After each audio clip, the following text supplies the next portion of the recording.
welcome. Okay, I have to stop streaming, enable the delay, and... Do not delay. What? Are you deleting delay? No, I'm applying. Oh, okay, good. Okay, so... Now we are live.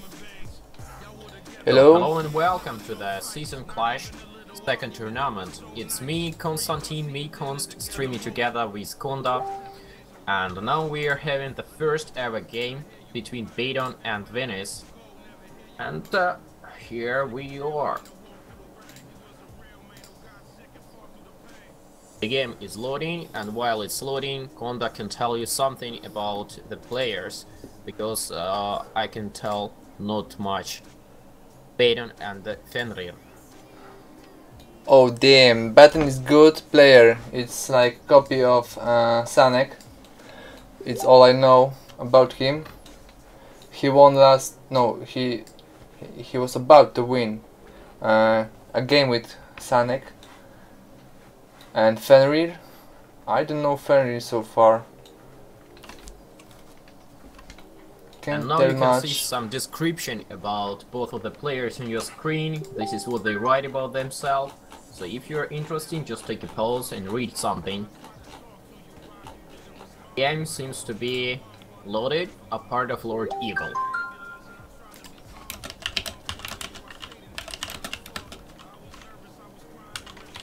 So, what can you tell about Baton? I can tell that he is using some kind of a very laggy computer, because very often he has some bugs. Yeah, I have some problems always with it. Okay, whatever. The game has started, and let's hope there will be no crashes. Nothing like this, so it will be a clear victory or defeat for Baton, and let's hope for better. Yeah, they're playing same tactic for late market. Yes, rushing to 2 town halls, and then immediately the blacksmith, and only then Konda storehouse streamuje. and the market. Po prostu na Do you think it's better or dwa worse streamy tactics gramy. compared to the early market?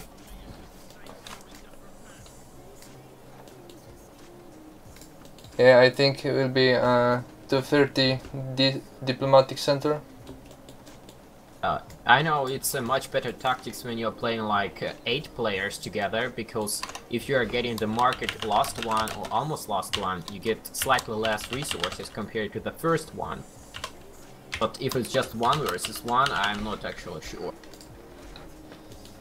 We can see here that Fenrir is already sending out some pikemen outside of his territory to scout, and I actually will enable this mode. For some reason it's not working. It was Ctrl F click to enable, right? Yeah, the fog of war. Okay, so it actually works, and we have 4. There are 4 shortcut. It's Baton and 5. So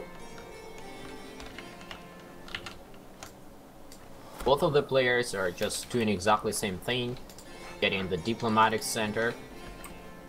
And My trying to get icon some zgada siege po angielsku, Cossacks. a ja się staram. One to attack, another one to defend. Fenrir is immediately trying to send his siege Cossacks the enemy territory. Yeah, they It both looks like- riding themselves. Yeah, they are just exchanging with the siege Cossacks. Yeah, but Which is Fenrir is sad. more defensive way. What? Fenrir playing more defensive with Cossacks. Probably. Yeah, he went back. He's playing his Unfortunately, own. this is a very popular tactics for 0 peacetime game and for 10 peacetime game if they are playing with capture. Although I don't really like it.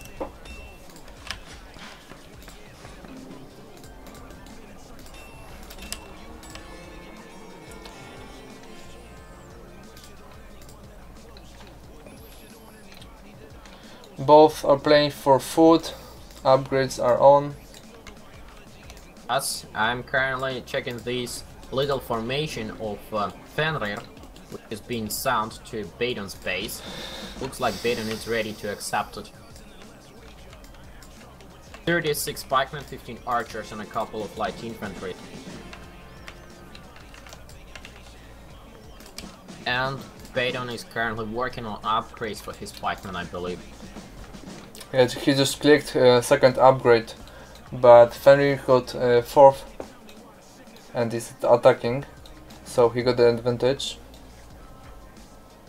But they are fighting on the Baton's base, so Baton will have advantage.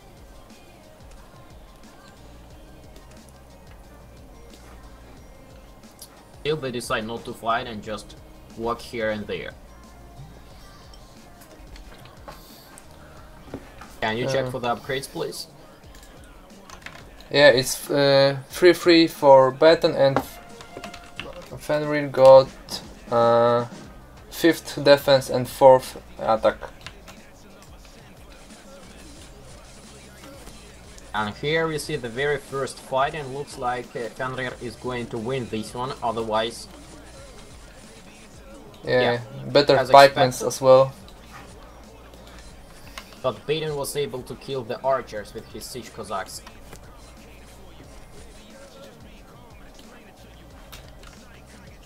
Looks like Fenrir is sending another formation right immediately to the Baton's base. And retreating to his own base with his first formation. Leading up 2 pikemen. And probably not controlling them well because the pikemen just turned around back and going to attack the moving formation.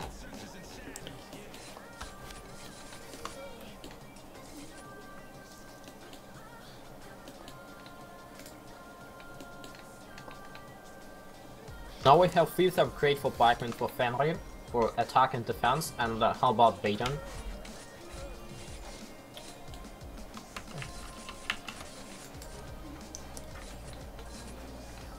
The fraction is Venice. Hello, JP Croft. Ronda, can you please check the upgrades for Baton? Yeah, sure. It's 4th attack and 5th defense. So he's still making 1 upgrade less. Yeah, he's just making attack. One more. It's 5 now. So they are equal, right? Should be. Yes, now they are equal, and Fenrir is sending even more units. 2 formations of 36 pikemen, 1 formation of 72 pikemen, while his leading formation is retreating to reunite with the backup. Now it's Baton who is retreating.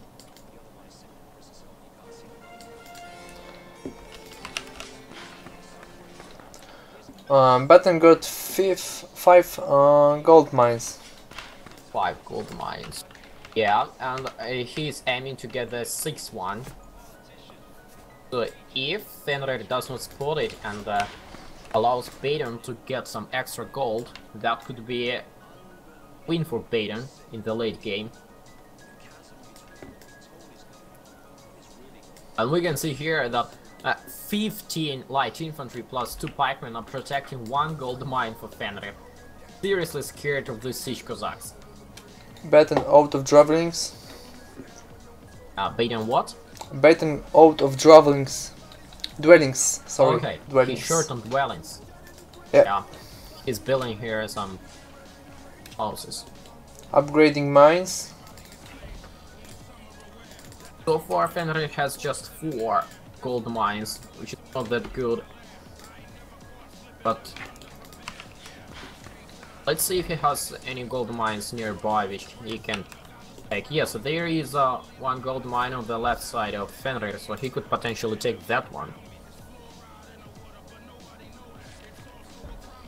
Now they are just working back and forth with the armies. User joined your channel. User disconnected from your channel. Kunda, who is connecting and disconnecting to us.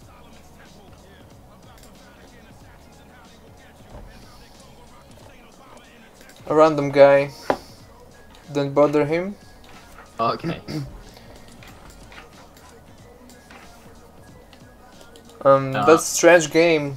They don't attack themselves. Yes, I think they don't dare, because if you attack, it means if you lose, your enemy will push back to your base. All is about Forces good are working about on equal. army, yeah. Maybe they are trying to get more upgrades. Yes, Fenrir has got full attack upgrade, and now he's getting the last defend upgrade. So this is probably what he's doing. How about Baton? Baton is 6 attack and last defense. Just done. Okay, so Fenrir has one more attack upgrade. That's why he's winning this battle. Yeah, it's obvious. And probably winning it with a big advantage. I don't see any more forces which could save Baton. That might be GG. Could be, could be.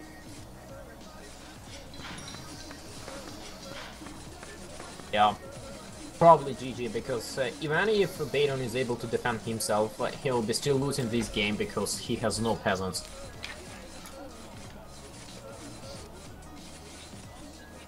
Yeah, that's the end. That's the Fenrir. Let's save the replay.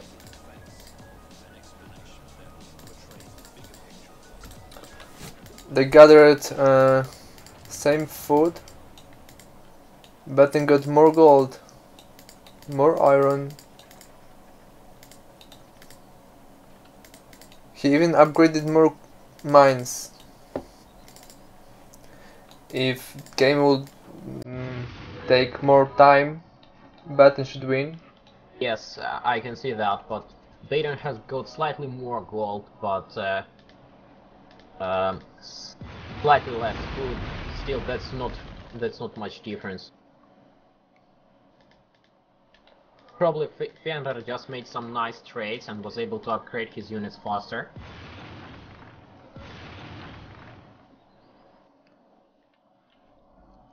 No wiem, ja nie mam delaya, a oni mają delay.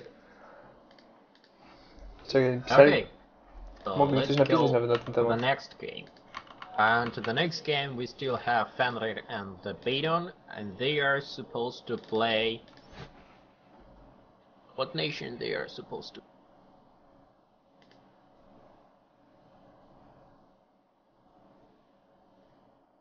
So the second game is supposed to be Russia.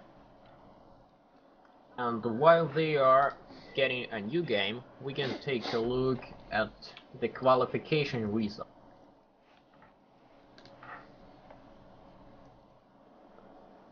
So in the qualification we had 4 groups of 4. And in the qualification, Baton lost 2 games to Balin, won 2 games against Vinci, and won 2 games against Sir Arthur. Now where is Fenrir? Fenrir won 2 games against Stallman, lost 2 games against Lexus. No, they did not play. Probably they didn't play because 0-0. And then Fenrir won 2 games against the Ottoman. The qualification, they both got same amount of wins and different amount of losses, because Fenrir did not play with Lexus while Baton lost to Balin.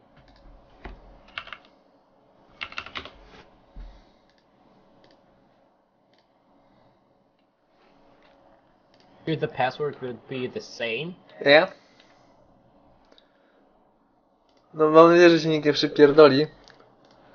Podejrzewam, że nawet nie wiedzą, jaki mój stream ma link. Dopóki mnie nikt nie podpierdoli, to jest Fenrir dobrze. here, Baton here. Who else do we need? More streamers.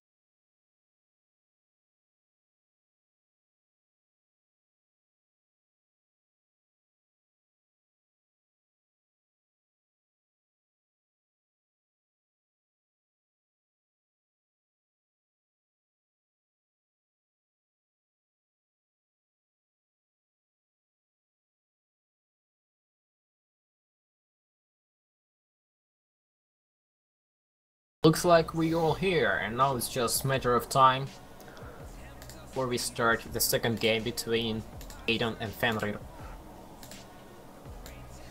No, 4 osoby, w tym chyba jedna jest... Chyba nie wiem, czy mnie liczy.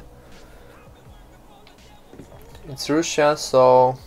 I don't know any tactic for this meta for Russia.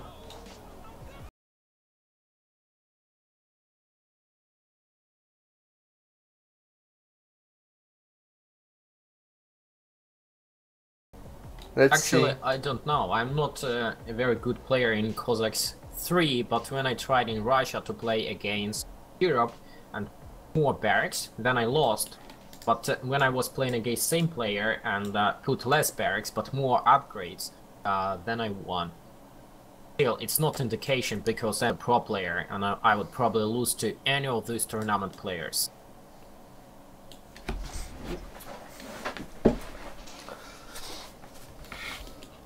I understand. What do you think? Is better to get more pikemen or more armor? Armor. It's much more powerful. We got cross between Fenrir and Baton. Again, same tactic, I think. 2 turn That halls. looks like so.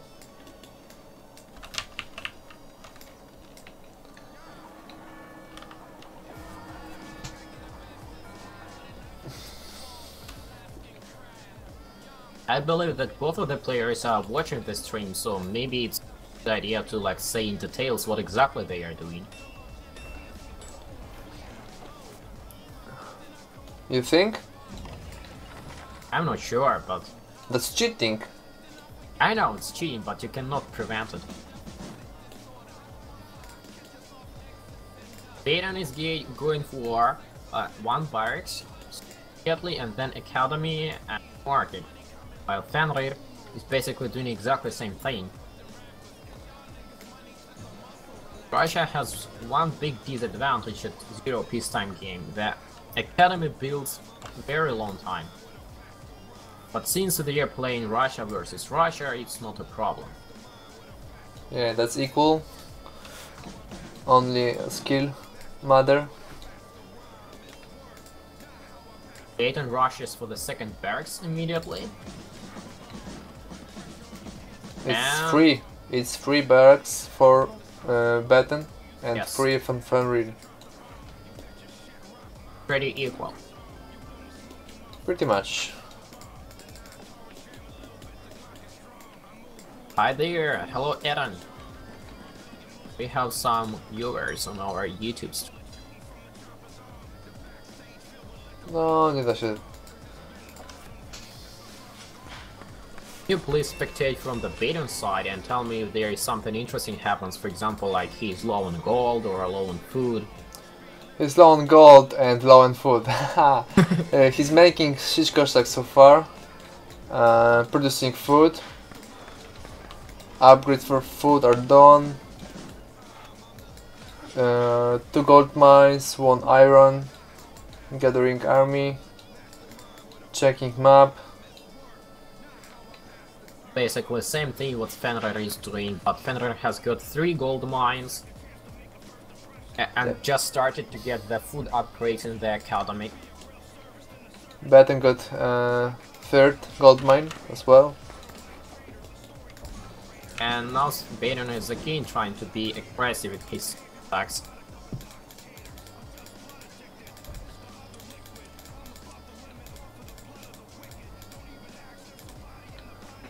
So yeah, both of the players are just getting 3 barracks, which was the winning tactics for me played as Russia.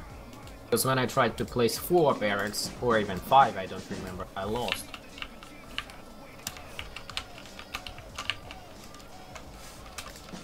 Baton is trying to make some harassment from behind with a bunch of siege Cossacks. Fenrir They is... Yeah? Yeah? Fenrir is upgrading pipemans, Baton not. And last game, this basically won the game because he had 1 more upgrade compared to Baton. Yeah, it might be same tactic. Rush immediately. And Fenrir is already sending information of 36 pikemen to Baton. Baton has 72 pikemen and light infantrymen.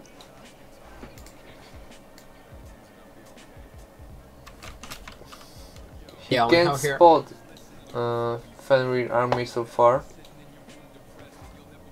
Here is a formation of 72 pikemen, 72 light infantries, and 15 archers from Baton are slowly advancing towards Fenrir's base. So if now Fenrir will split up his forces parts, that might be deadly.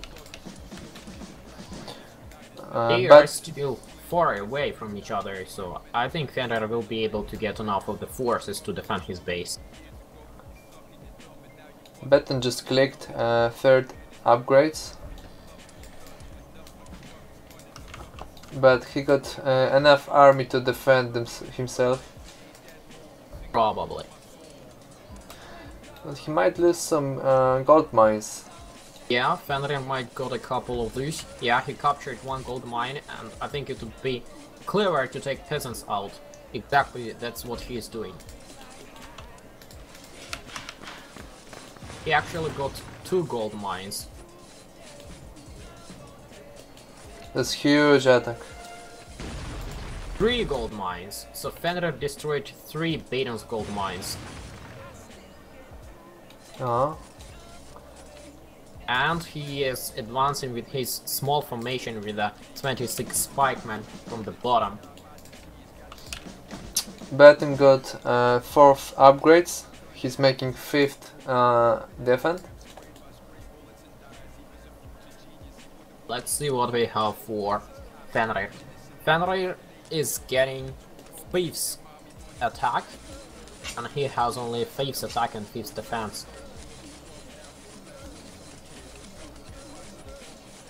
Yeah, that's why Baton wins here. Yeah, Baton was at Fenrir base. Let's see if he defend himself from attack. That might be easy. Yeah, if he can get another upgrade, that would be easy, but he doesn't have enough resources. Meanwhile, Baton is burning up some gold mines.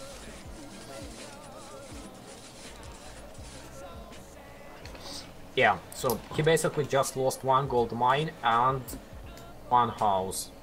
Yep. But Baton is already advancing with another formation.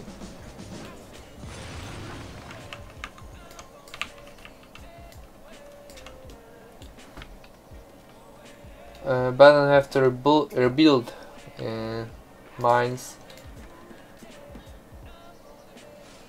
And he also lost 1 mine to the bottom of his base, so he should also take that one. Now Fenrir has 4 barracks. So instead of keep upgrading his pikemen, he's just getting another barracks. How about Baton? Is he getting 4th barracks? Let me check. No, only 3 so far. And 5th upgrade on attack.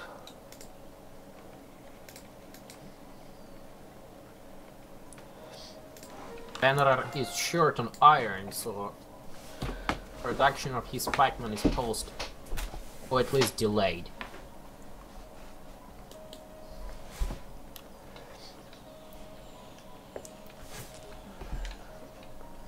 Out of dwellings for Baton. 450. Yeah, that's probably because he has got lots of light infantry. Yeah, but Fenrir just took some houses from Baton and destroyed it. If you check out the formation of Baton, which is working here and there at the bottom of the map, it was just working together with the Fenrir's pikemen, and both of them been just working and not attacking. It was like a nice blue circle and red officer inside.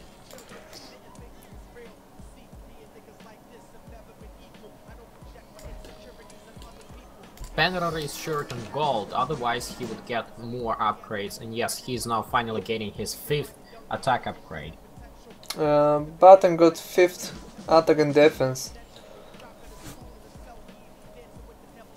So he's ahead, I think.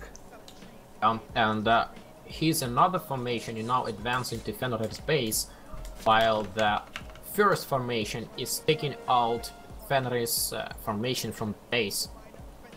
Yeah, that's good tactic, cause Fenrir has lack of army in base. It might be good attack. I'm not sure if Baton sees it. Let's see if Baton actually sees it. No, Baton sees only a part of the base, so he does not know that the base is actually empty. He has here 72 pikemen, 72 light infantry, plus 30 light infantry, so not that much, but also not too few. He got 6 upgrades on defense.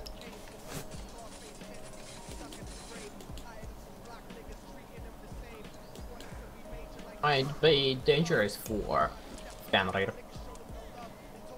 Unless he's taking back his first formation. Yes, he's taking back his first formation to defend his base, losing 2 houses, and pushing Baton back because Baton does not dare to fight. Baton just done last defense upgrade. Fenrir has got the last attack upgrade and still have just 5th level of defense. 6th attack for Baton. Słaby jestem w wymowie angielskiego. Dawno nie używałem. Baton is splitting up his army and Borat. the first formation is taking out of Fenrir's base huge amount of defenders. Meanwhile, 2 more are approaching from the bottom left.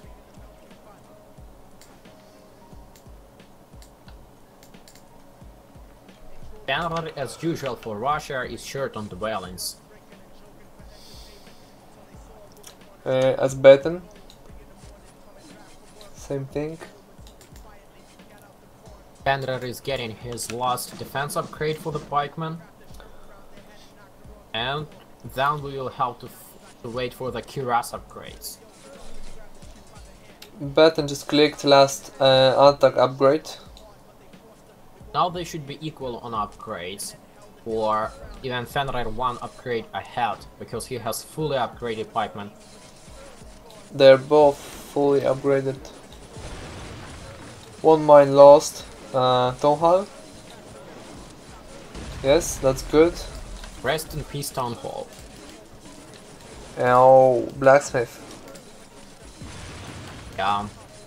This is significant damage. That's huge punch. Another Town Hall.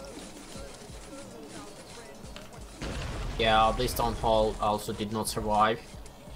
Fenrir lost much more than Baton in this game.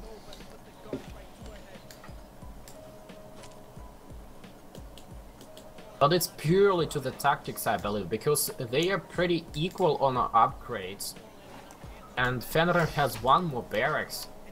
It's just skill, because from the resources side they have pretty equal. I can check the statistics.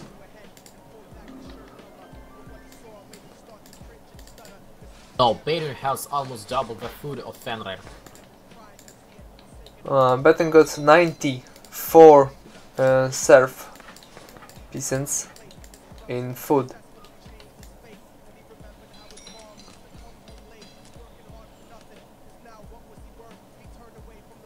I think it's also due to upgrades, and Fenrir is also cutting wood, not only food, and currently on food production he has just about 20 peasants or so. Baton clicked 100 dragons. Could be GG for Fenrir, because Fenrir is getting them grenadiers from diplomatic center, and this is more like a desperate move. Now while Fenrir is trying to gather his units all together, these dragons will just rush forward, shoot someone and then rush back. Yeah, Fenrir should lose a couple of units. Some grenadiers are good, but not better than dragoons.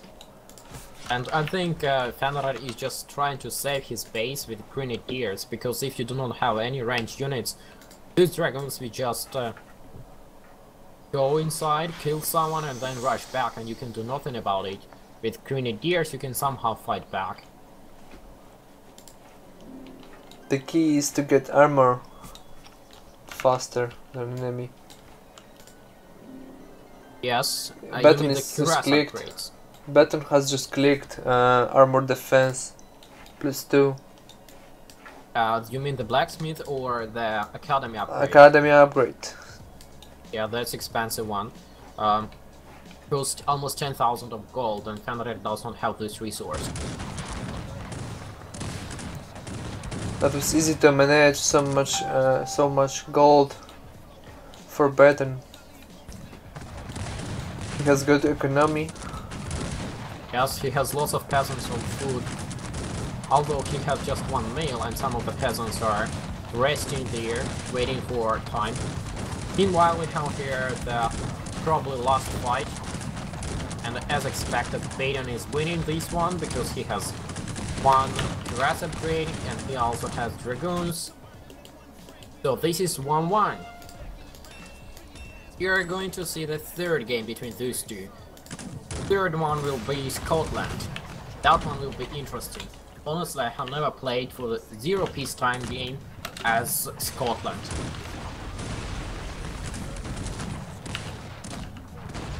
Once again checking the game statistics before I quit.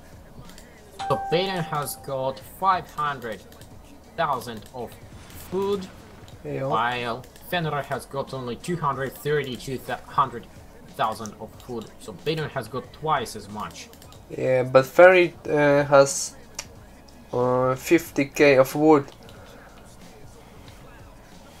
Yeah, 50k of wood could be like 150 at most, 150 of food. So the difference is not that huge, but still, Baton had better economy. Also, Baton has got more gold, because Fenrir started to upgrade his mines too late, I believe. Tyle samo miał baraków na koniec. Okay, saving replay.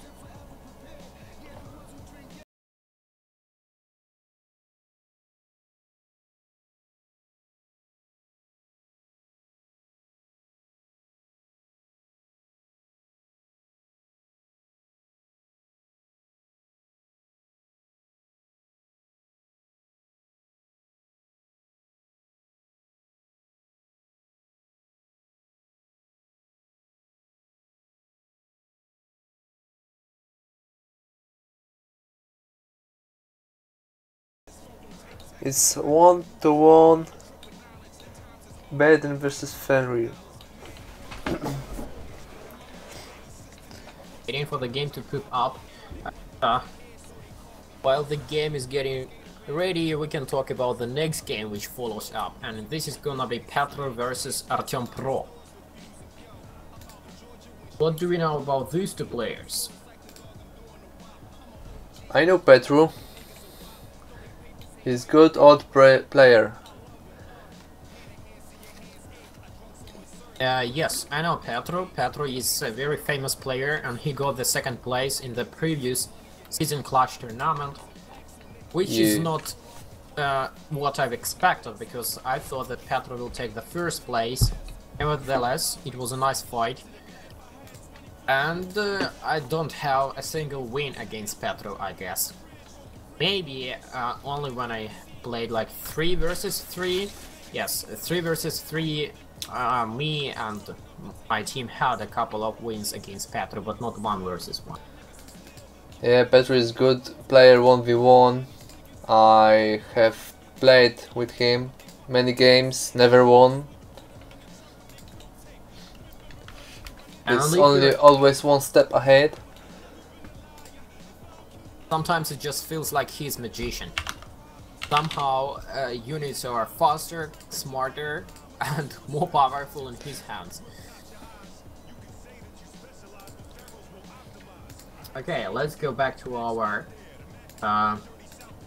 the last game between Fenrir and Baton. User entered Siema your wojak. channel. Seems like everyone is in place, including me. This time they are playing as Scotland, as said before. Scotland is kind of a unique nation, not as weak as Algeria and Turkey, but it still does not have 18th century. It's also kind of overpowered when it's played against European or other nations' 0 peacetime and 10 peacetime games. Aż Do you 6. agree? O, You were moved. User was moved to your channel. sorry, didn't hear you. I Yeah. have some problems on TeamSpeak, but now I'm okay. I was just saying that Scotland is kind of overpowered on 0 peacetime and 10 peacetime games when playing against other European nations. Oh, versus other nation, that might be good on 0 PT, because pikemans are much more stronger, like more HP. That's enough. Yes. So that's what I'm saying, it's kind of a little bit overpowered compared to other European nations. Yes, but Scotland is not free nation, yeah, sure? Yes, it's not free, It's but deluxe. actually, even if you don't buy the deluxe edition, you still can play at the Scotland if you capture Scottish peasants. Yeah, or if you get random nation and just like that. I don't think random will give you Scotland Yeah, if you It don't. will be. Okay, I didn't know about it. I know it. My friend Mad got Scotland in one game as random, and he has no deluxe edition. That's very nice. Yes, so if you play many games, you might play this nation. Okay, so Easily. let's... This time I will look at Baton and you tell me what happens from the Fenrir side. So far, they are getting exactly the same tactics as before. 2 down halls, barracks, academy and mark. Yeah, that's first 2 minutes same, like mirror play.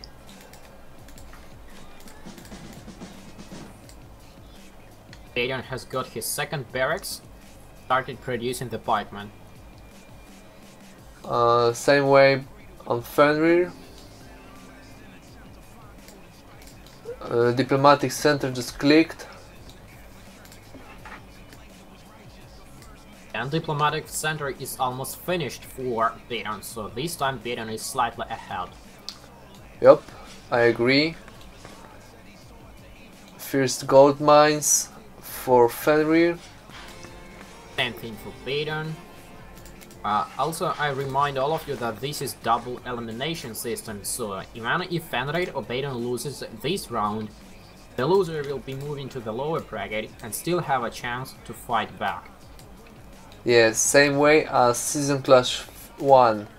Let's see statistic. Baton has 3 more free food upgrades. Fenrir only 2.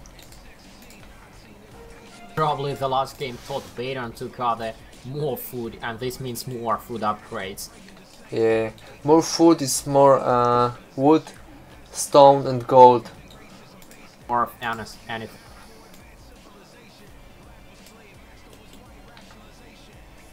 And when it comes to 18th century, you have to build these 18th century barracks, and these barracks are always asking for lots of stone, and it's very annoying to buy stone out of the food because it's very cheap. I mean, the food is very cheap. You can see here that both of the players are just following exactly the same tactics as before. Yes, Base rush. Cossacks and rush. Baton has 2 upgrades for his pikemen. How about Fenrir? Fenrir got only firsts, both upgrades. So I believe it's equal. He just clicked third, both. Baton can make 3rd upgrade for attack and defense, but he's waiting for something, maybe gathering resource. Fenrir is not gathering stone or wood. Everything is on food. Scotland, same as Ukraine, can get the 2nd food upgrade inside meal for plus 180% without advancing to 18th century, and that's logical because Scotland and Ukraine does not have 18th century. Yeah. But this means food harvesting for Ukraine and Scotland is the more popular and the more useful resource. Yeah, but as we know, in castle, upgrades for army, for units, are much more expensive for food. But when you are harvesting food and not buying it by other resource, it's not that painful for your economy. Meanwhile, we've just seen that Baton was able to get 1 of the gold mines from Fenrir. Yeah, but then we lost some siege Cossacks meanwhile. I think it's worth it. How many food upgrades Fenrir has? Only 3. 2 in mill and 1 in... that is... 1 in blacksmith. 1 in academy. And 2 mill. Okay. Then Baton has 1 more upgrade because he has 2 upgrades in the academy. He is 1 upgrade ahead. And Yuri Burko is saying that Scotland does not belong to Deluxe, it's a separate DLC. Actually, yes, he is right.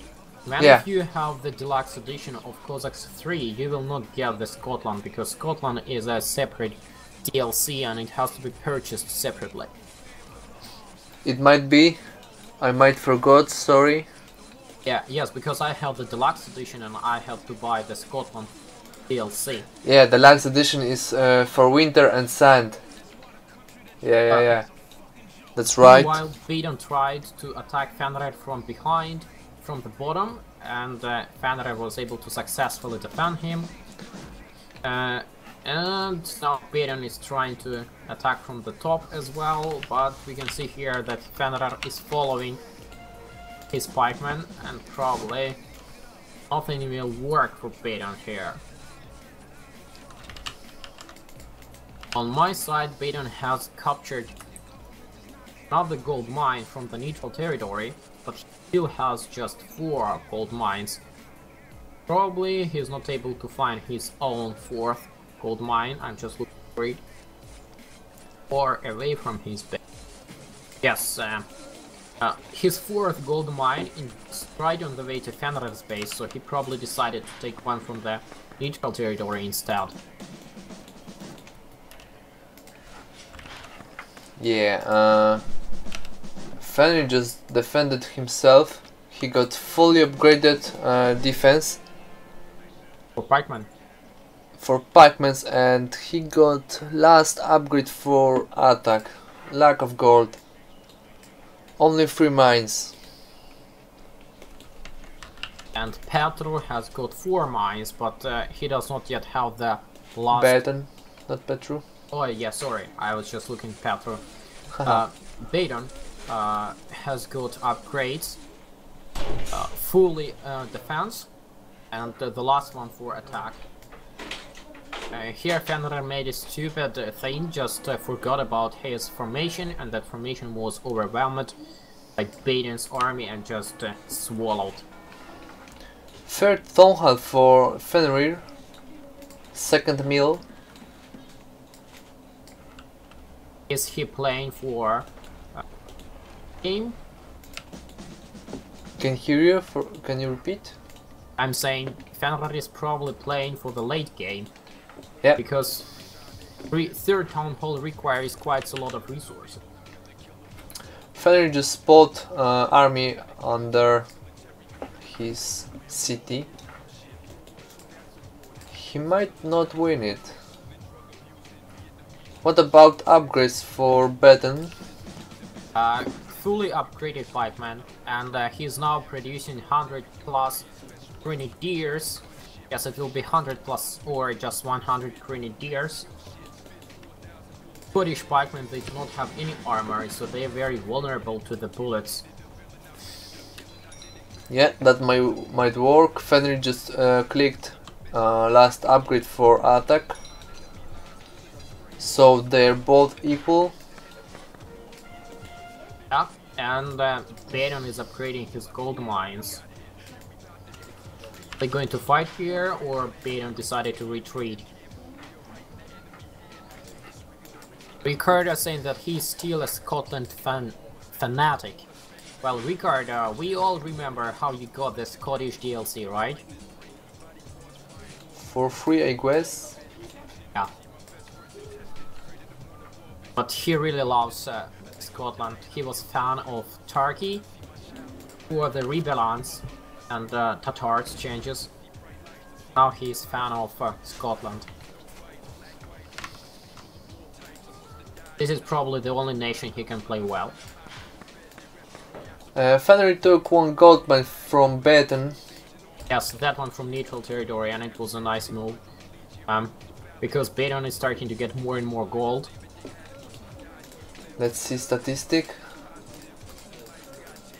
Oh, it's 8k more gold for Baton. Food is equal. Baton has got 28 dragoons. Fenrir some grenadiers, like 200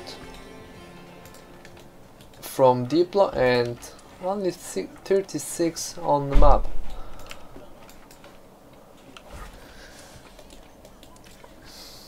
Baton is short on dwellings, and now he is building his third town hall, probably because of dwellings, not because of certain peasant. Still, we can see on the map that Baton is pushing while Fenrir is defending, so Baton is one step ahead. Fenrir declined grenadiers and made some dragoons, but it's too late, I think. Some misclicking from Fenrir. He's not attacking, just walking. That's GG for Baton, I think. Yes, unfortunately I think it's the end, because Fenrir was too late to hire his dragoons.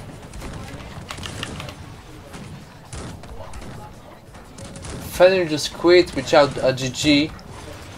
Yeah, he's probably mad. Let's save the replay.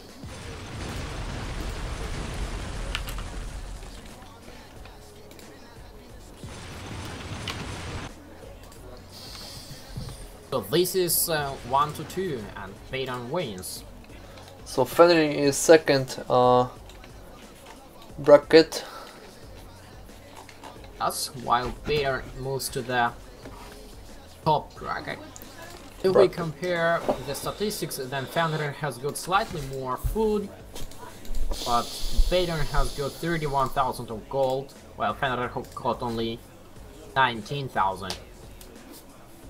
Well, Yeah. 12,000 of gold more for Baton, and those 12,000 converted into dragoons, and these dragoons basically won the fight. Okay, so what do we have next? Next we have Petro and Artyom Pro. Petro and Artyom Pro. I think it will be one-sided game. I'm not sure if Artyom Pro is good enough to beat Petro. Do you think so? Yep, that's my opinion. Okay. But let's hope for a nice battle between, because I don't like when we get these one-way games. This time I have to host. Looks like everything is in the place, and now we are waiting for Petro, Artem Pro. Now we have Lord Eagle, Anatol, Konda, and Sanyok as spectators. Also we have Union Wayne. Mate, I need a password. It's same password.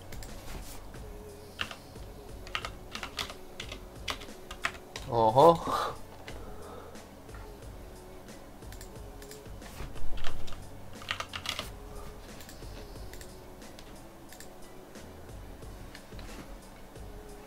Do you know the nation they're playing? Yes, they are playing first game as Piedmont, second is Turkey, and third one as Saxony. Can't wait for playing Turkey. Turkey for 0 PT is quite yeah, fast.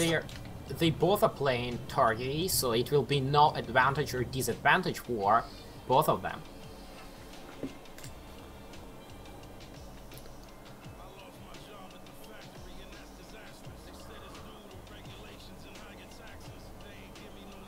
Looks like we have everyone except the actual players. So, no Petro, no Artem Pro is in the lobby. But all spectators are. Yes, and now we are expecting to spectate each other. Damn good.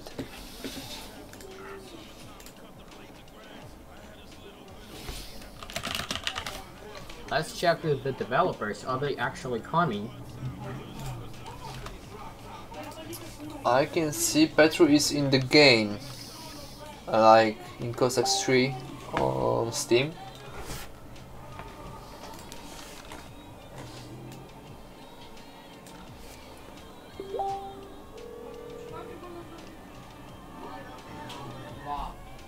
Haha, Stallman is playing Minecraft.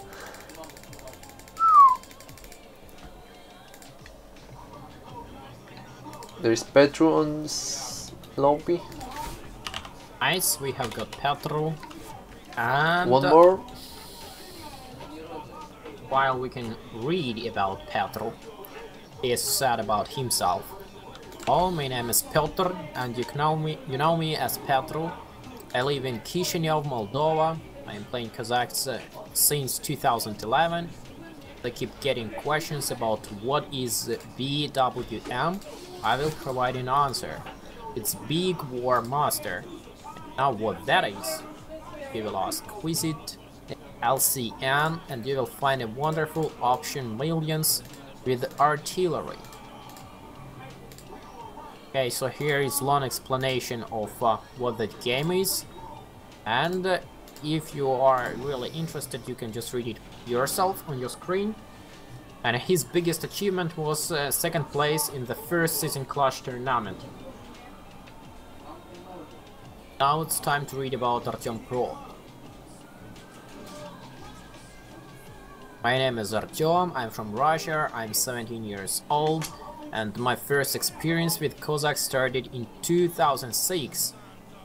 Then I kept playing Cossacks. With this game I loved strategies, the journey, and I've stopped playing Cossacks 1 when JS server shut it down. What is JS, do you know? Game Spy. Okay. It's Cossacks 1 server provider, something like that. Okay. Looks like Cossacks 1 was a very popular game. Unfortunately, I didn't play it.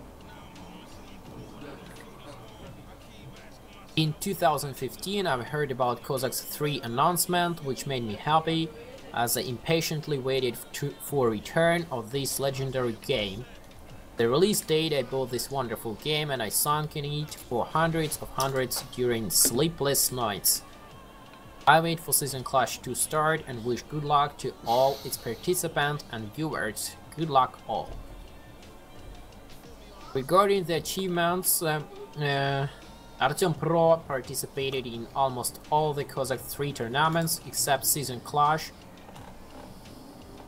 Got second place on Clan's 2017 tournament with the 5000 to 0 PD options. Third place on Sanyok's tournament with the 1000 0 PT no capture tournament. Seems to be a decent player, but let's see how he stays against Petro. Bro, you have to change options. Sure. Okay, tiny minerals reach 1000 plain land summer, and now we have cannons and capture only peasants, I think. Like in quick game.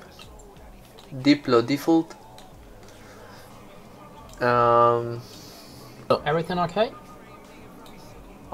It's fine, I think. Yeah, that's good.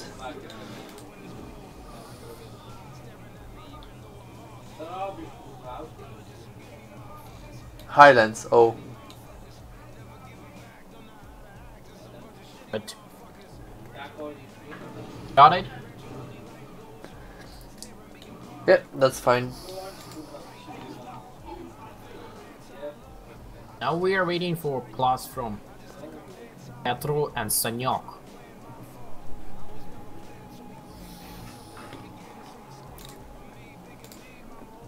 What is Sanyok saying? Just wise words.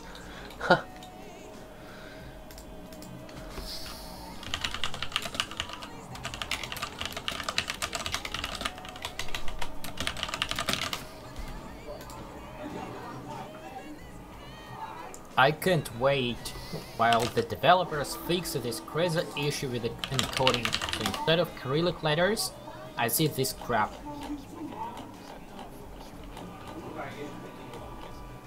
Artyom Pro is asking me to go to Anatol to create game. Well, fine, I don't matter. Fine.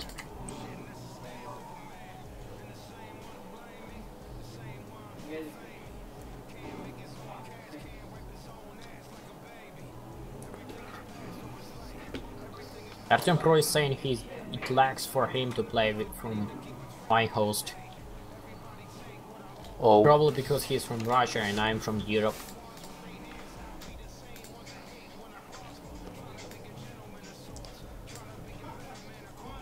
A nie wiem, jakie są wszystkie nacje. Gdzieś, znaczy byłem na tym Discordzie, ale nic nie znalazłem. Też nie ogarniam tych dobelek. Let's wait for Anatol to actually create the room and file.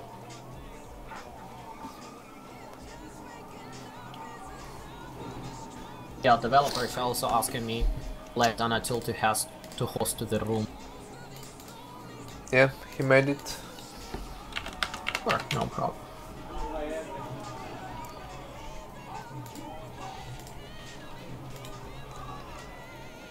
Siema, David. I really love this option to be able to spectate the game. So far it works flawlessly, no issues, no errors. O, chodziło mi pewnie o zachód. The only extra feature I would like to see to be able to check what's actually going to happen on the market, so you don't see like these instant spikes of the resources, but you actually see what amount and to what amount the players are trading.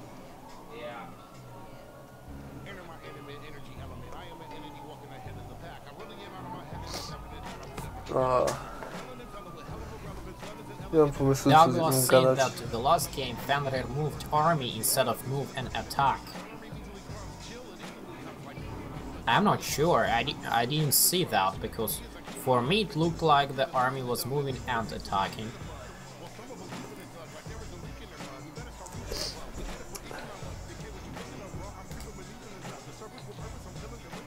Go ready.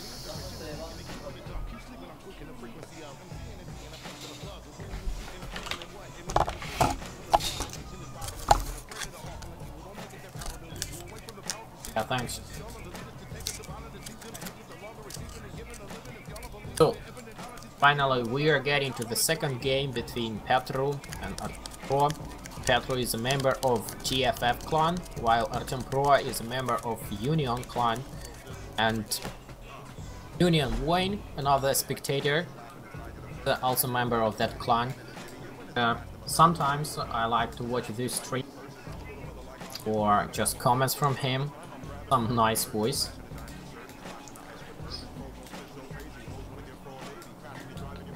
Now Artem Pro is red and Petru is some kind of blue.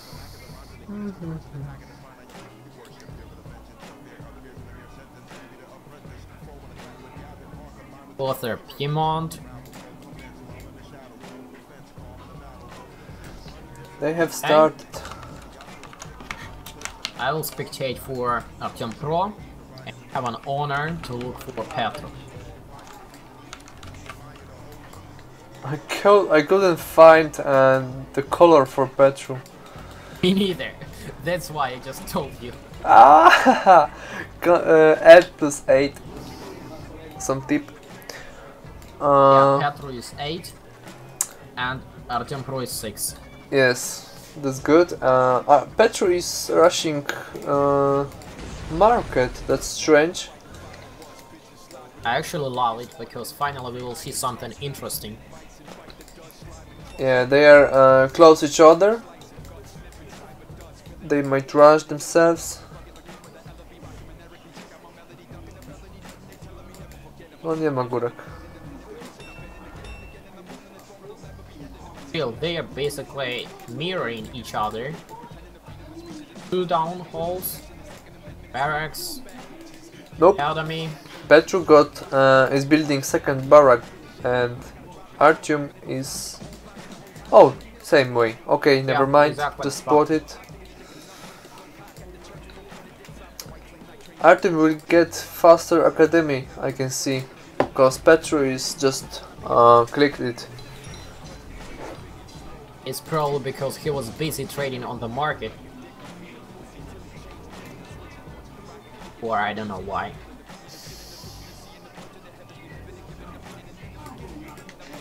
Diplo for Artyom and nothing for Petru. Let's wait. Petru hoping to win the game just with his scary name.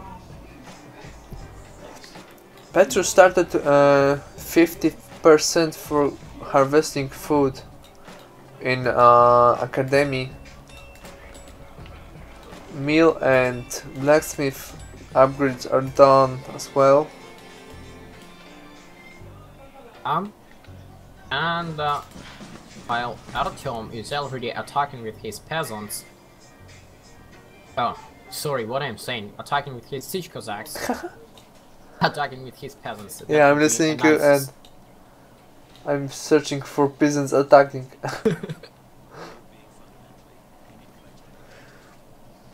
Petru is guarding his mine so much. 13 like pikemen. Yeah. So many pikemen just staying around that mine. Yeah, give me archers.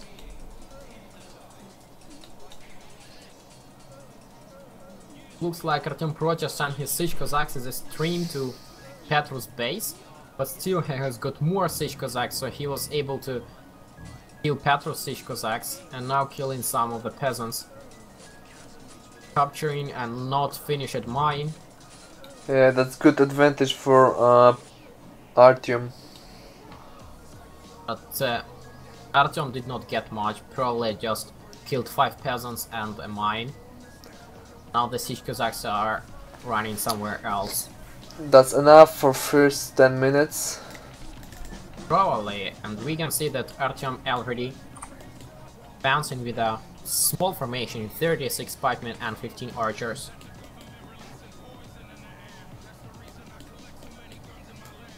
How about pikemen upgrades?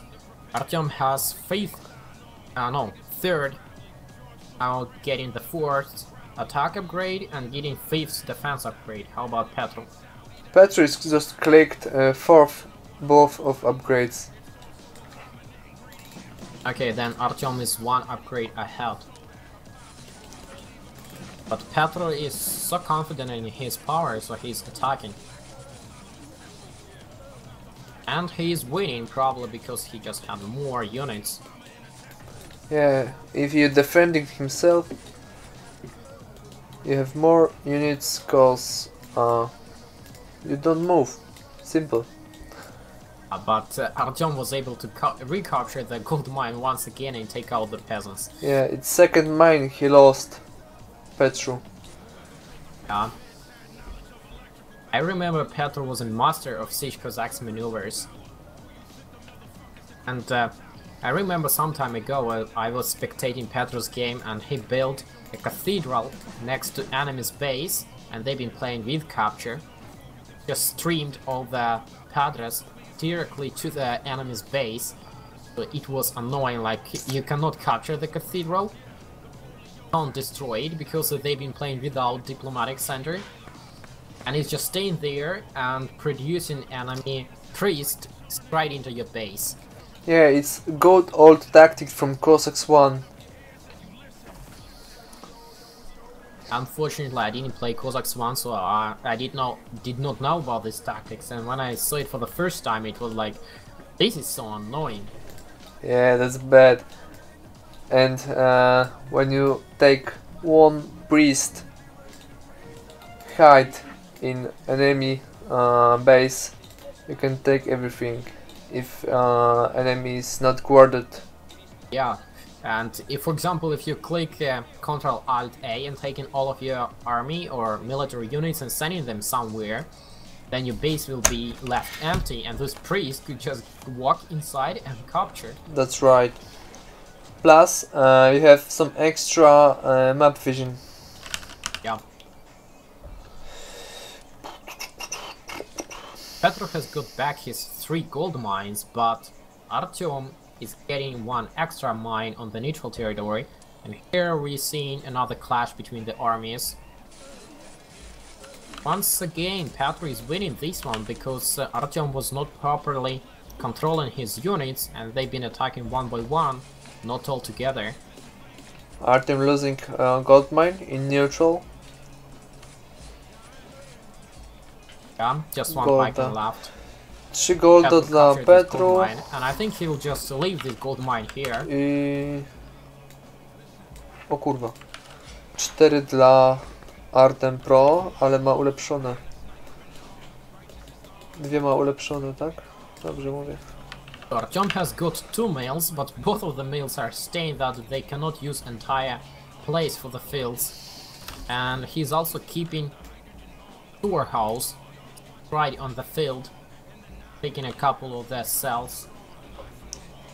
About Petro. Petro also has got 2 mills, and the second mill also does not have much place for the field.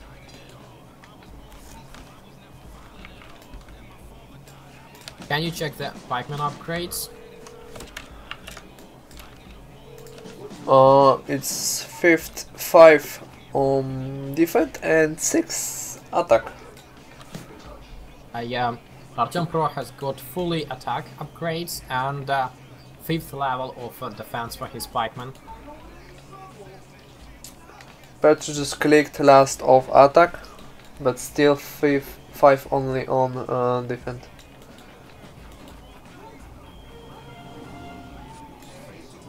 Petro is trying to rush with his nation, and it might not be okay because Artyom Pro is attacking from all the sides, while Petro was just getting inside like a stream. Yeah, this time Artyom Pro was able to easily defend his base. Yeah, better pikemans, I think. Yes, he has got one Yeah. extra defense upgrade. And the position of the military units, Petro was just moving like 1 by 1 or like 5 in a row into a half circle into the Artyom's. Now Artyom is pushing Petro back, but I think it's not a nice move because Petro has lots of units in base. But Artyom will just lose to the small formations. Yeah, he went back, and Petru is upgrading his gold mines. What about Artem Pro? Yeah, Artem Pro has 3 gold mines upgraded and Petru only 2. But still, Petro has 1 extra gold mine, so somehow compensate. And we can see that Petro is playing nice. He first sends the peasants next to the mine, and as soon as mine is upgraded, the peasants are going inside. No, he misclicked.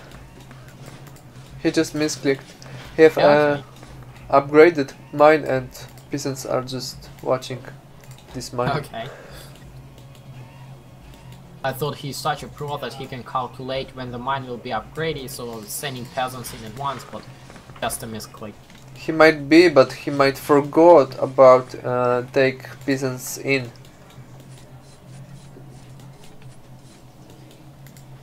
Some good right over there from both sides, I think. Yeah. While Artyom is raiding Petro, Petro is raiding Artyom. Nowadays, pikemen are stronger versus siege Cossacks. But still, Petro was able to capture 1 iron mine, and now he took the peasants out of the iron mine and sending these peasants to attack pikemen of the gold mine. Yeah, that's good. Shema, hopeless. Still, the upgraded pikemen are so strong, and that bunch of siege Cossacks cannot overtake it. Grenadier spam from Artem Pro and nothing changed for Petru. 40 dragoons clicked.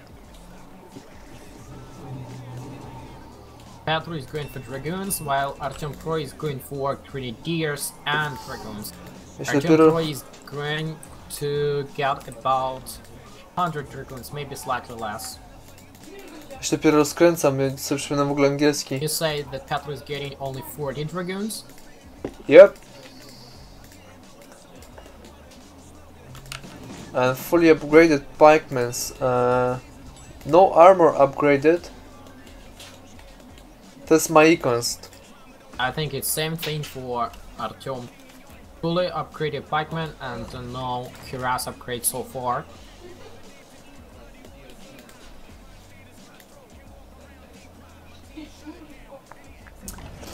Artem Pro got more 10k more gold. It's 12k now. I think it's because Petro Thank you, chat. upgraded the gold mine slightly later, while Petro has got 1 extra gold mine on the neutral. Petru took back mine from neutral from Artem Pro. What do you mean back? I think it first was Artyom's mine and then Petro just captured it.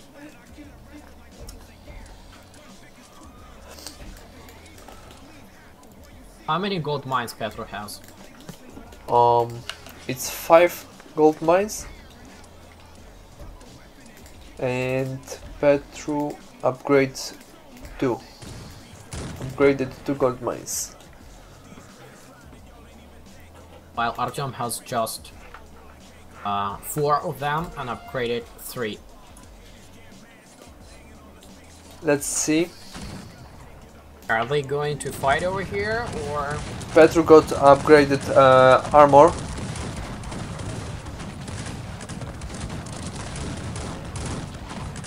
In Academy. But Oh. he's still losing. Because see. much more dragoons and grenadiers Yes, for and Artyom. Artyom Pro also has got the first cuirass upgrade in the academy.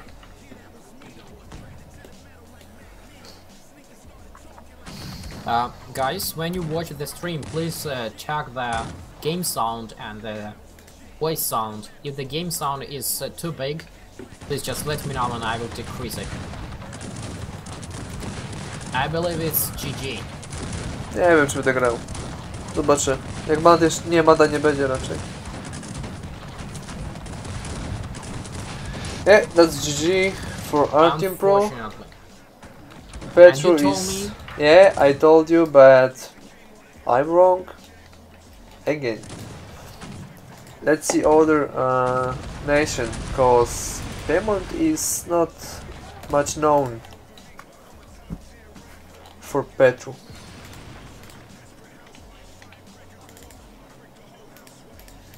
Replay saved. Now checking the statistics before I quit. The food upgrades pretty much equal. Then both of the players got the cuirass upgrade, but Petro has got the X upgrade for the wood cutting, which did not save him. Artyom Pro has got 52,000 of gold, while Petro has got just 35. But Artyom Pro has got 500,000 of food, while Petro has got just 324,000. These are big differences.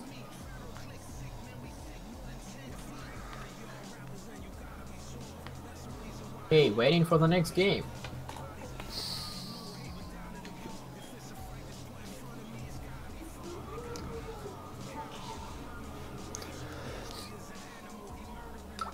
I'm be right back. Have to go for some beer. Okay.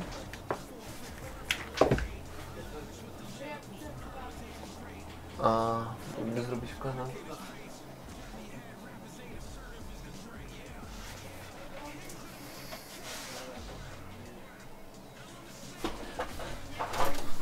So the second game between Artyom Pro and Petro will be played as Turkey. And if Petro wins as Turkey, they will be playing the third game as Saxony. Meanwhile, you can see the list of all the players in the tournament. And the third game of today will be played between Sanyok and Colorfeed. So, Sanyok is the winner of the previous season clash, while Colorfeed is just another good player. So that will be interesting.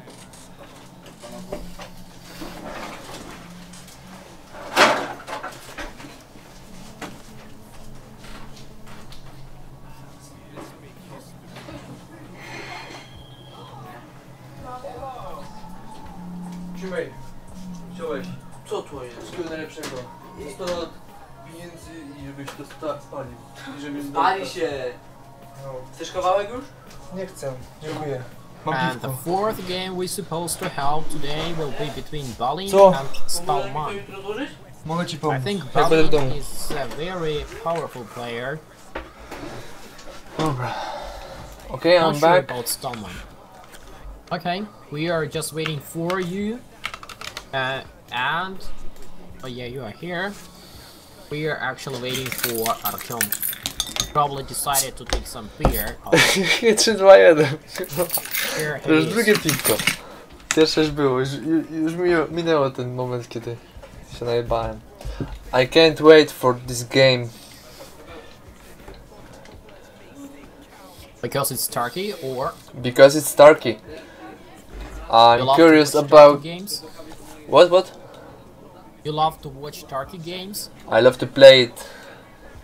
Matt teach me many times how to play it. I see. One time in Poland we had some little competition. Who's better at Turkey? 20 PT, and I won it. Nice. What do you mean in Poland? Was it online or offline competition? It was just online between top 10 players. Without Baton, of course, he wasn't online. Okay. I actually thought that maybe someday Cossacks 3 developers could organize some kind of offline tournaments. They provide a nice hall, some beers, something, and then players can just come there and play like offline, not online. About that, we are organizing that offline tournament in Poland. Seriously, when? We don't know yet, but it's planned. Okay, please keep me updated because I might want to come. And although I will not be playing, I might just be there for fun. Sure, there will be beers, some attractions, some Xbox games, everything. Sounds interesting. No właśnie powiedziałem. So, once Yeah. again we are waiting for Lord Eagle. We had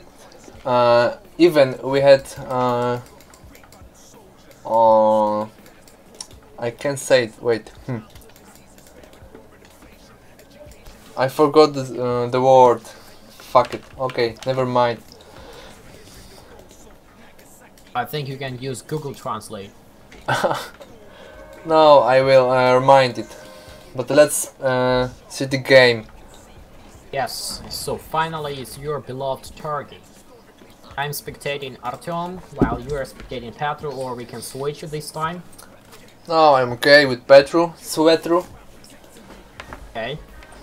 Petru is still going for the early market, right? Yeah. And Artyom is still going for the late market. In Turkey, you can change gold for some researchers, but Petru is not changing it.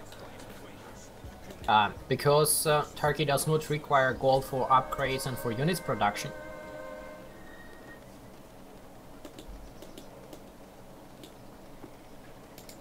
Or what do you mean? I mean, you can change gold for more tonhas, like free. Yeah, that's right. And Artyom Pro sold all of his iron and all of his coal, and also sold 2000 of gold. I believe he purchased wood and food. Yeah, czasem piwko na Nevertheless, robocie. he has got 2 barracks, tables, and now building the diplomatic center. Petru is going for Diplo, 2 barracks already, pikemen's, and Tatars from stable.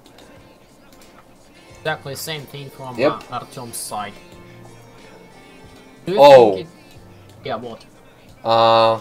Petru made Diplo and 30 siege Cossacks. That's huge amount. Yes, I agree. From start game. Artyom is just getting 13.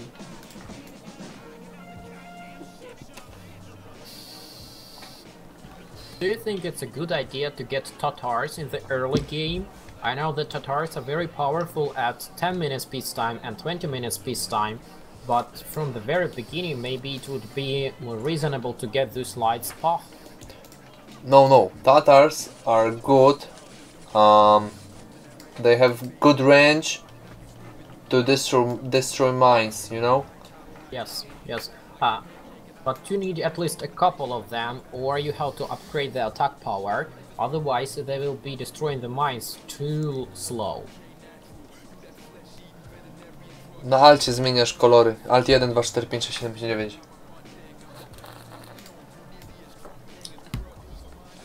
And the players don't even bother with Janissaries, so they are just going for pikemen. Yeah. Balin is saying on my chat that they should play for Janissary.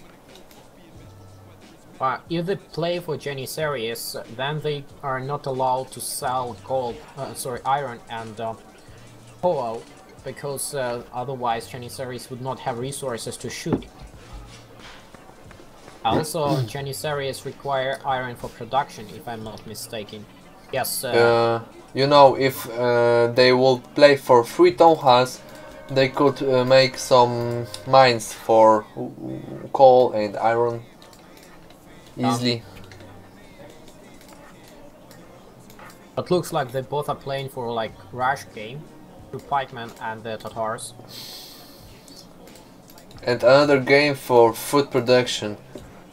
I don't know what this game is going for, but how is to play without wood and stone? I think for Turkey it makes sense to get at least stone production because Turkey and Algeria requires lots of stone for barracks and stables. Barracks needs wood as well. Yeah.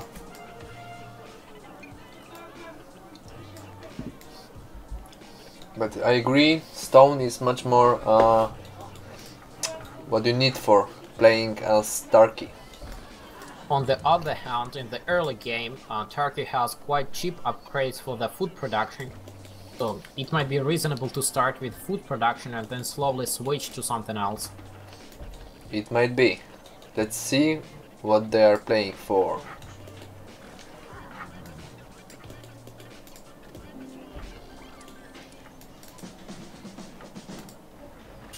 Looks like Petru is angry, because he's playing very aggressive this time. Petru is upgrading attack for Tatars. He got 5th attack. And Artyom Pro just got 4th attack for Tatars. That's and now he's one getting below. freeze.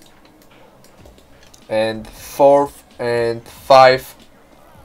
4th attack and 5 defense for pikemen. Yeah, exactly the same thing for Artyom. So if Petru will attack Tatars well, it might work for him. Artyom is doing exactly the same thing. He does not upgrade the defense for his Tatars, he only upgrading the attack. Yeah, because you're far away from attack. You have to focus about attacking and shooting proper units to win. Yeah, watch this, watch this. Yeah, looking. Only shooting, one place. He got 5th attack. Yes, but now you can see that Siege Cossacks just made a nice streak, and now... That was good move from Artyom. He lost with pikemen, that's strange. Why Petru attacked without his pikeman formation? Drugi to jest My Icons, jakoś tak. On chyba streamował dla kolorfita. Honestly, I'm starting to think it's not Petru playing. That's some noob. And Artyom Pro has 2 leading peasants who are in front of the entire army. Yeah, Axe is better.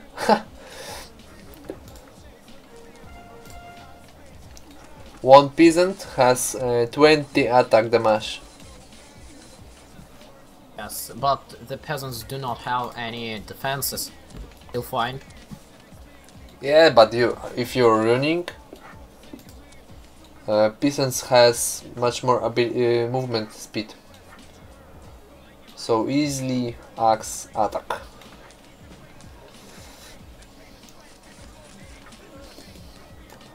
Now Petru is pushing back because his Tatars was able to reunite with his pikemen, 2 formations of pikemen, and now Artyom Pro is moving back, and Artyom Pro is hiring about 50 dragoons.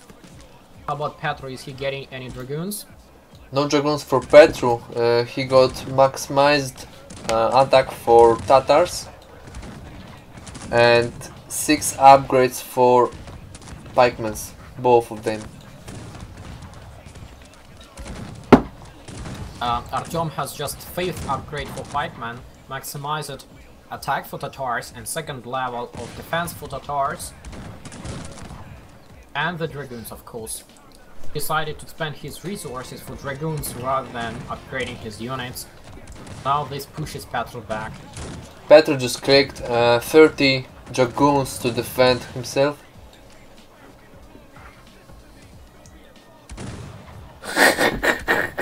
What a... Yeah, Tatars now are blowing up the gold mines. Oh, he took it instead. Yeah, he captured the gold mine. I think it was not intentional. Petru has no ammo to shoot. Anyway, Artyom lost all units.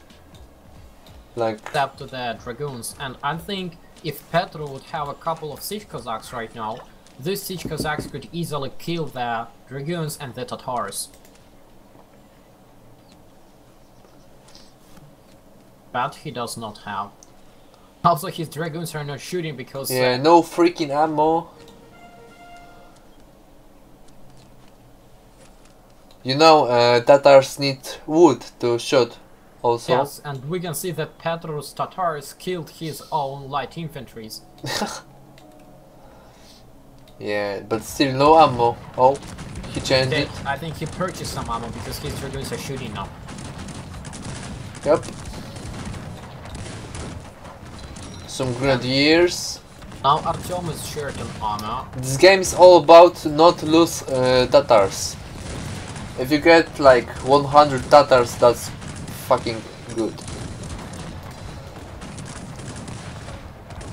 Now Look this range. Yes, it's seriously extreme range.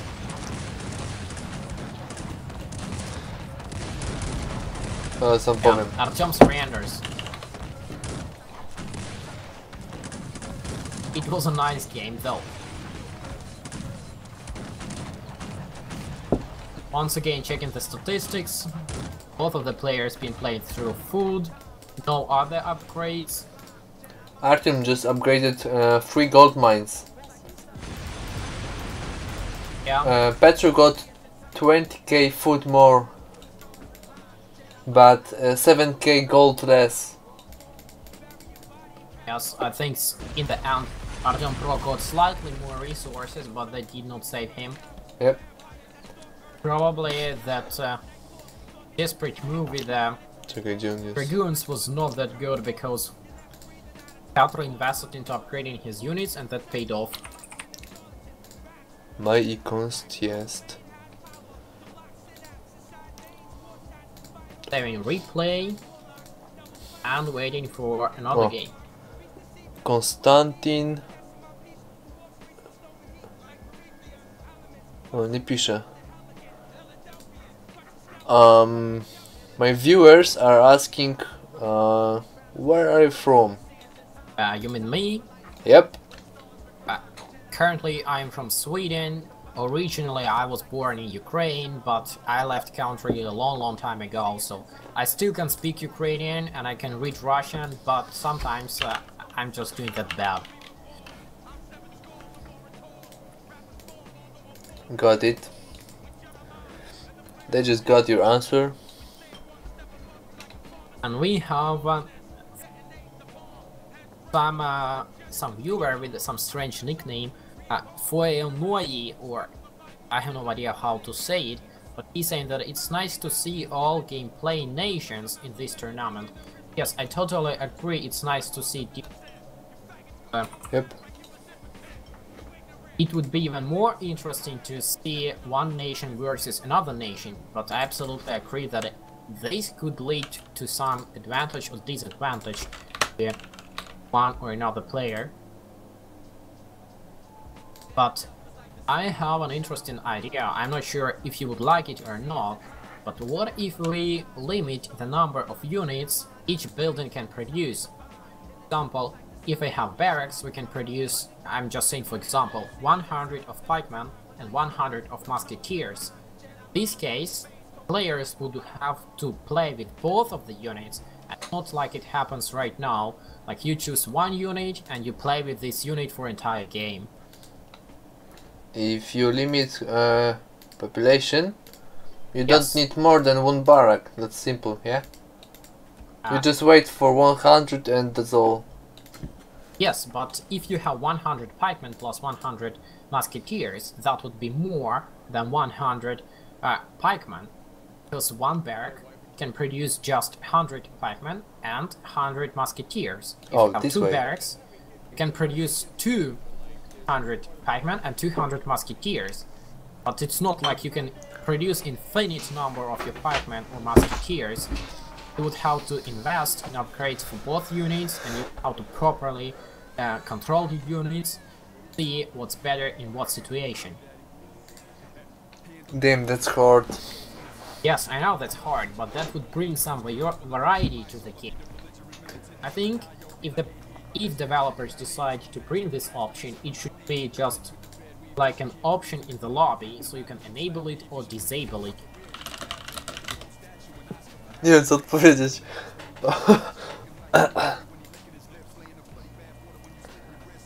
What do you think?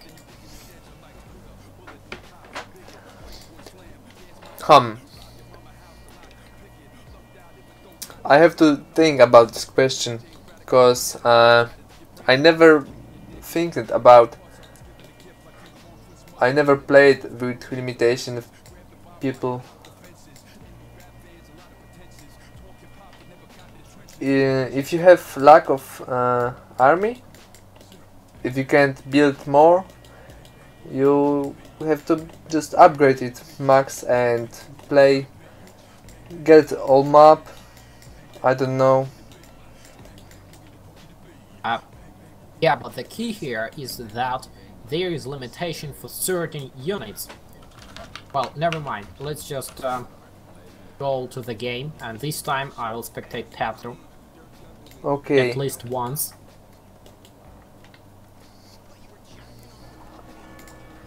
So they are playing as Saxony. Nie wiem co. Petro is going for his early market rush. Tego nawet nie słuchałem. Nie wiedziałem co mu powiedzieć. O Boże. While Artyom is going for 2 down holds. Same as previous games.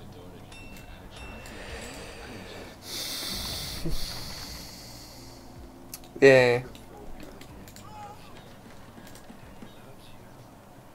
Barak Market Academy. Same tactic. That's kind of bad, because in every nation should be different tactician, and it's 6 nation today, and same tactic all over the game.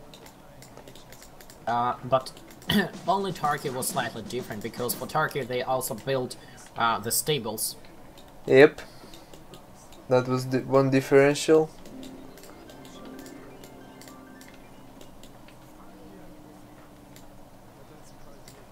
Other than that, it's pretty equal. It's half diplomatic center for Artyom. Petro is just finishing his academy, and Alexander will follow up later. That's bad for Petro. Artyom is making siege Cossacks, like 25. And Petro is sending at least 4 pikemen to protect his gold mines. That's not enough if he not upgraded. Because not upgraded pikemen are worse than siege Cossacks. Yeah, and now Petro is getting 20 plus siege Cossacks and upgrading his pikemen. So it's just in time to be able to defend himself against siege Cossacks. Jakie sugestie Baton wprowadził? Czemu Batona? 1 food upgrade in academy, 1 food upgrade in the blacksmith, and 1 food upgrade in the mail. And everything else is pretty much the previous games. You just have the pikeman production, siege Cossacks production, and light infantry on production.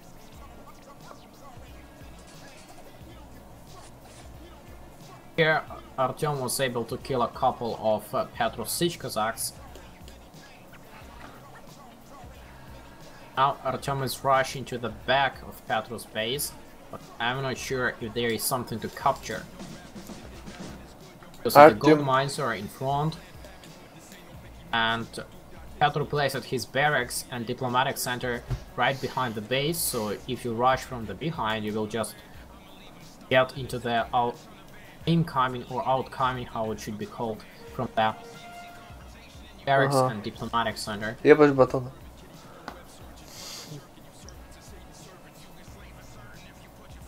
Żarcie działało tylko w Ukrainie. I to była taka What właśnie do we nocja. have for the pikeman upgrades on Artyom's side? Arthur's side is only first both upgraded pikemans. He made 72 light infantry and 36 pikemen's formation. He went for attack, just front. And while Petro is trying to capture the gold mine and actually able to capture it. DC też jest chujowe, bo już I think narzucaliśmy Petro ten is just pomysł, waiting with his siege pomysł, Cossacks, żeby so Artyom could come with his little formation and then Petro blow up the mine. każda nacja miała swoje te jednostki w DC.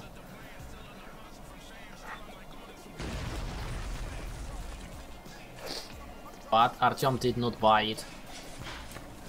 Petro made good right with siege Cossacks. Artyom for attack upgrade and still third defense. Petro already had full 4 when I checked. Yeah, he still has full 4 and he has resources for one more upgrade. But not to upgrade yet. I think Petro should gather his military units back to his base because Artyom is slowly approaching with the siege Cossacks and small formation. But Petro does not see this, only sees one, and now he sees the siege Cossacks.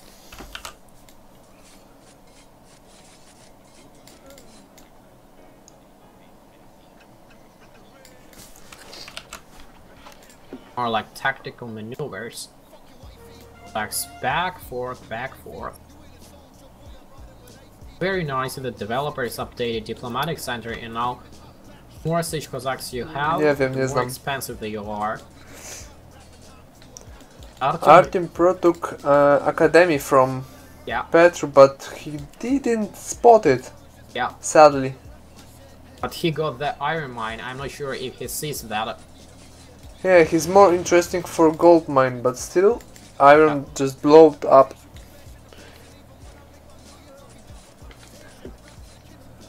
And the coal mine. That's sad, cause Academy will be nice punch.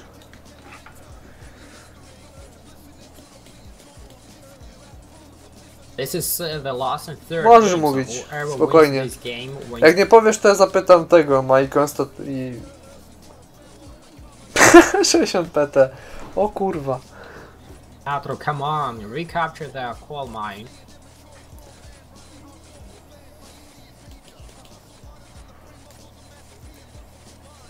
Petro is short on gold, and Jak his jest... mercenary units might start to rebel.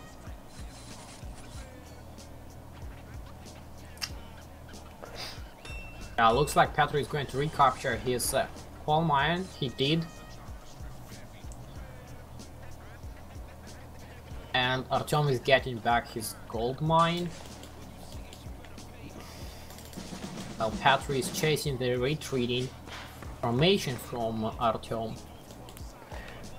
Artyom check. have no fields to harvest food.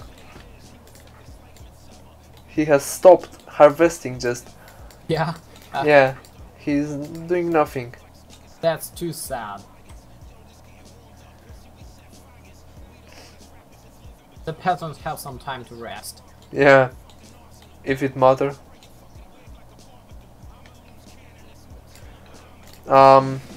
Four attack upgrade and 5 for defense. 5-5 for Petro, so Petro is one upgrade ahead. Yep. Petro is trying to capture the gold mine. Yeah, he will be able to capture this gold mine for sure. Easily.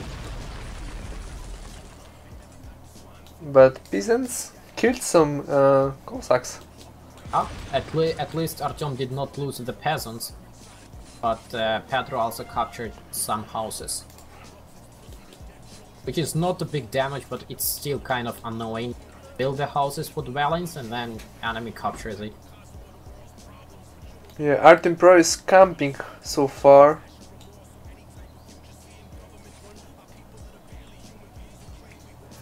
And I think Petr is quite happy to camp as well. So maybe this will be the first game when we see 18th century. So it's 1-1 if someone win. If someone lose, nothing matters, they both will play again. Yeah, yes, but one player will go to the upper bracket and another one going to the lower bracket. And the big difference here is when you are in upper bracket, you are playing best of 3 games. When you are in the lower bracket, you are playing best of 1 games. The lower bracket, just 1 lose and you are out of the tournament. Artyom just finished construction of his 3rd town hall and Petr captured it immediately and now blowing it up. Let's see if Artyom will be able to save it. Nope. And he lost a match of peasants. Yeah. Lot of them. That's probably will be so painful for Artyom to see his town hall burning. Yeah, Artyom has lack of vision on map. Let's check. Yes, Artyom is so limited and he does not have drummers and does not have the light infantries on the map. Not good. Let's. Yeah, but Petr is not better. I see. Petr is slightly better, just a little bit better. I can't find Petr. Okay. Yeah, he see one corner. The line for Artyom. Okay. Yeah, he's slightly better. Kurde.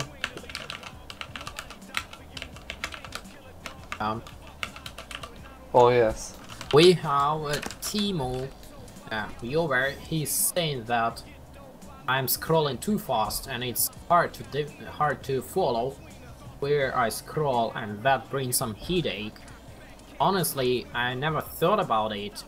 Colorfit is also saying that he did not think about it. And I don't know, I will try to make it a little bit slower, but this is, come on, this is RTS, real-time strategy, it's fast-paced game, how to grasp everything and at once and follow up. Petr has much more mines upgraded, much more gold taken. He just got more vision. Petr, it's his style of game. It feels like Petr finally woke up. Yeah. The first game he was just playing like, ha, I can win just with my name. Second game he was, no, I have to really play. And third game it feels like Petr is back. 5K0 jest jakieś dziwnie łatwe, bo idziesz w żarcie i tyle. Bez sensu. Wcześniej szedłeś w drzewo, potem zmieniałeś się na kamień, zbierałeś kamień, miałeś te 300%. Żarcie nie miało takiego znaczenia, miało tylko znaczenie, żeby nie umrzeć z głodu, nie? A teraz zbierasz żarcie i żarcie ci daje wszystko. Kamień, drewno, gold.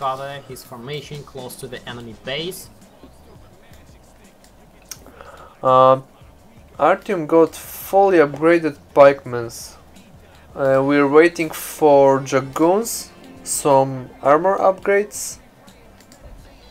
That's all. What about Petr? Does he got switching to the wood production? Probably he has got the wood production upgrade. Yeah. Petr is now going to cut wood and harvest food. Petr has 60,000 more food from Artyom. Artyom tried to get a gold mine on the neutral territory, but Petr caught his peasants with siege Cossacks and killed those. Petr got armor upgrade and Artyom has not. Artyom is focusing for housing and grenadiers. 100 grenadiers. Let's see who is going to get the dragoons and the cuirass upgrades first. So Petr has got one cuirass upgrade in the blacksmith and second cuirass upgrade in the academy. How about Artyom?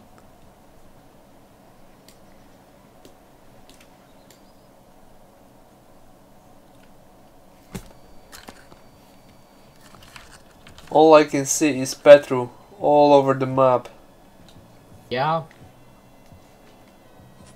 But actually Petru can control or see like 3/4 the map.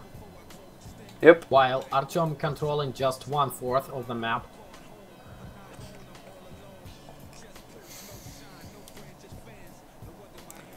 I believe Petru has left first game behind. And yeah. So here we go, the dragoons from diplomatic center for Petru. About 100, no, less than 100 dragoons. I can see 105 dragoons from Artyom, but no dwellings. Another potential raid. Come on!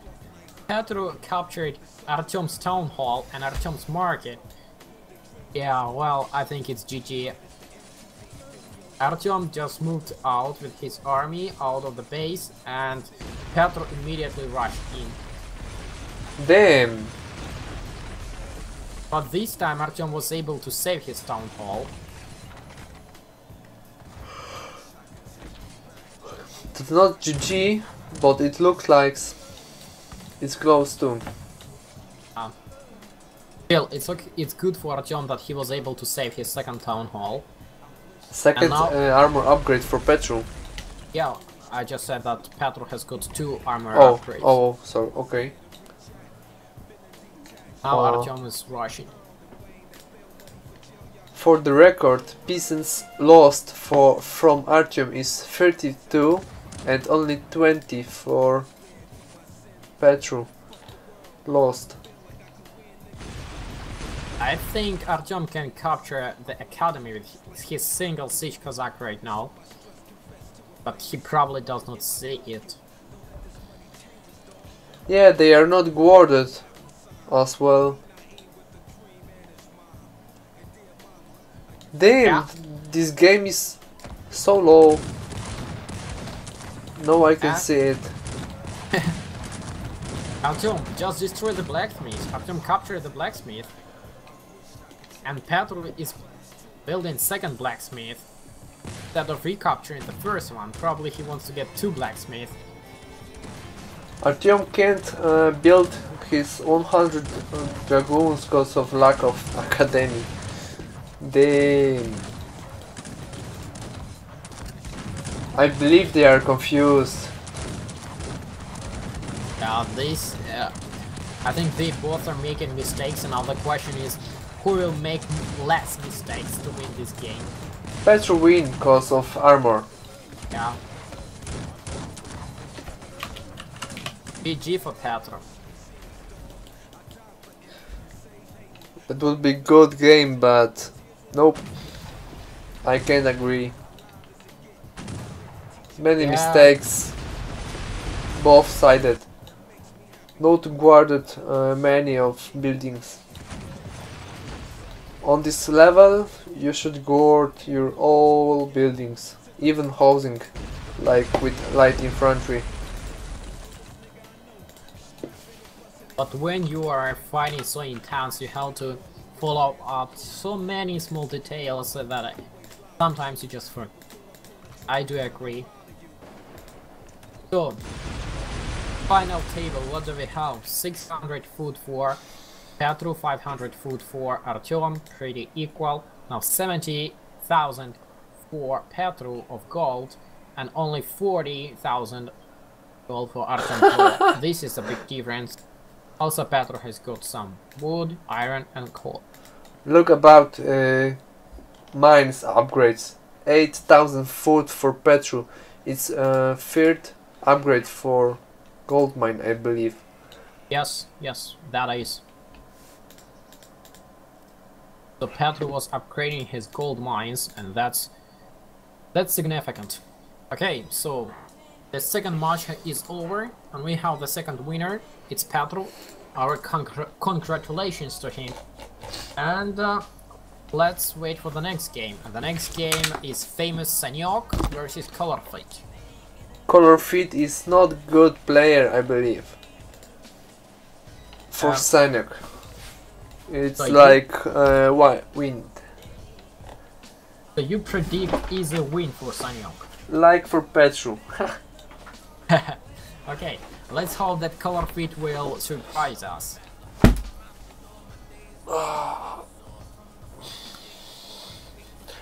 Do you know nations they play?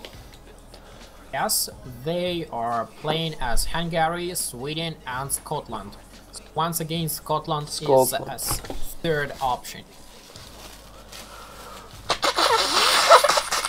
Those who are interested could read about Sanyok and color feed on these screens. Sanyok went a little bit arrogant, like everyone who needs it knows about me already. Well, it's hard not to know about Sanyok if you are a Cossacks 3 player, since he won the first season Clash tournament. So, okay, who's supposed to host this game? Me or Anatoly? I don't know. I'm just double checking with developers. That accent. Yes, but no, not accent, yes.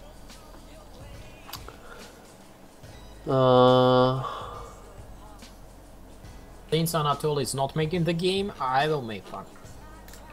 Let's do it. Co się dzieje na tym czacie? Kolor fit słaby. Co to? Nic nie zrobi. Gdzie on w ogóle jest? 12. No to tak jakby się punkty liczyły, to tak z 25 by był. Sanyok is in. Ale też nie wiem, Eagle kuźwa. in. Now waiting for others. Anatoly made as well. Okay, then I'm going to him. Okay. Tell the rest about it.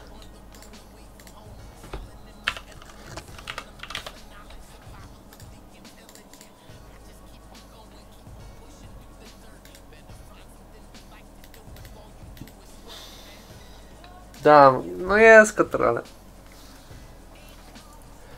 nie miałem go godzinę temu.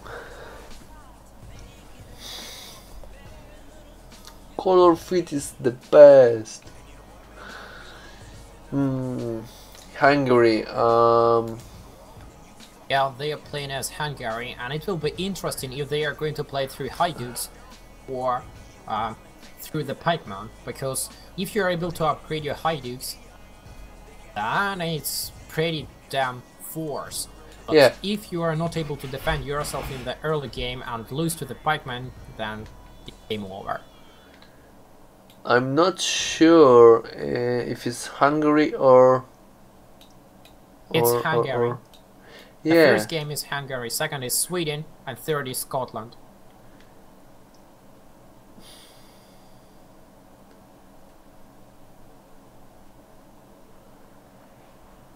Yeah, I'm not sure about the units. Who is this WM company?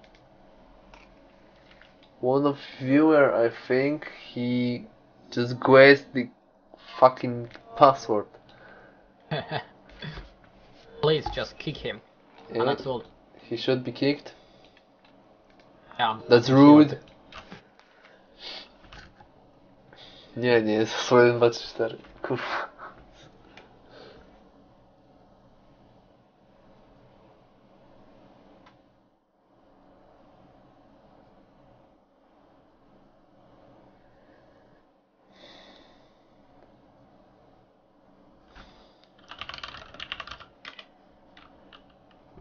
Yeah, he's kicked now. Ja pierdolę, jaki wstyd. Dobrze cię nie znają.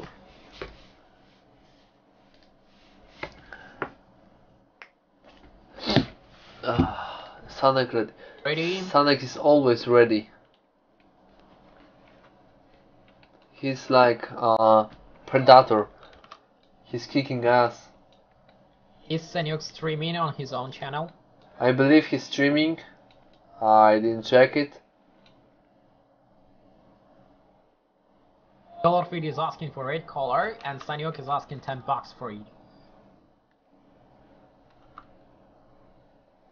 I think I should show.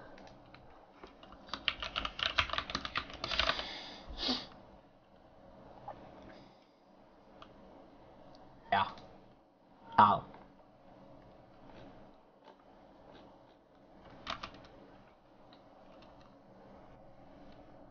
Sanok has got almost 2,000 hours in Cossacks 3. That's insane. It's more than me in Counter-Strike. I do not play Counter-Strike, so I can't judge that. Do you play any games? Yeah, I play Battlefield and Cossacks. These are basically that I play regularly. Sometimes I play some side games.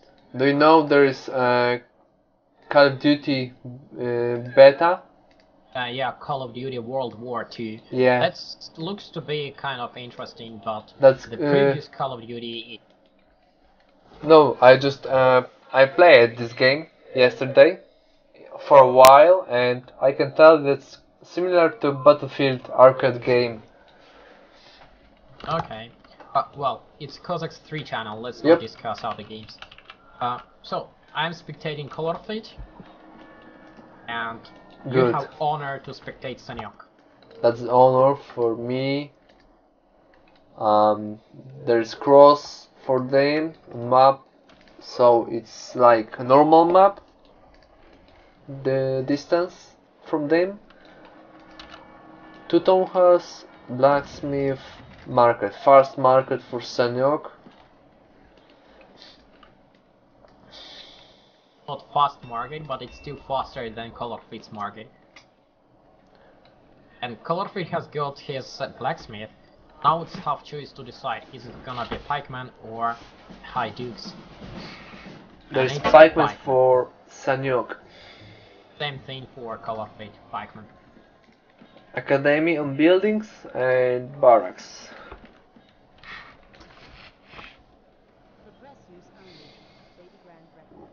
Probably same thing for Colorfeed. He's just finishing his academy, arcade, and going to get the diplomatic center soon, I believe. Oh. No, he's getting second barracks first. That makes sense. First you get 2 barracks and then you are getting that diplomatic center.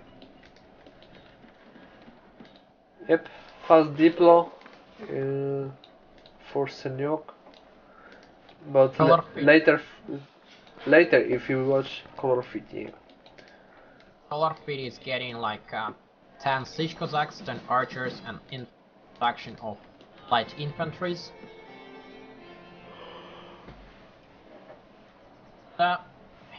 Is going to harvest wood. I'm not sure, but some of the peasants are going somewhere. Okay, so Colorfeed is trying to get gold mine far from his. Still think it's on quadrant. 15 siege Cossacks for Sanyok. What's next?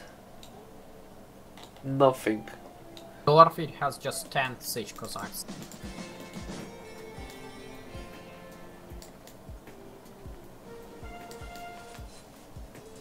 And Colorfeed is losing a couple of his siege Cossacks due to superior forces of Sanyok. Yeah. He has one left. He's running. Yeah. 4 more from downstairs. See that Sanyok has much better vision control over the map compared to Colorfeed. Yeah, he even took 4th mine from far away. How many gold mines Sanyok has? As I said, 4. Then it's also 4 for Colorfeed. Colorfeed already sending some formations. out of his base, but I'm not sure if this formation would be able to reach Sanyok's base. Sanyok is playing tricky, camping on his base so far and capturing another gold mine. Sanyok is seeking for 5th gold mine from neutral. Yeah, I think he already got one. Yeah. And he sent the peasants.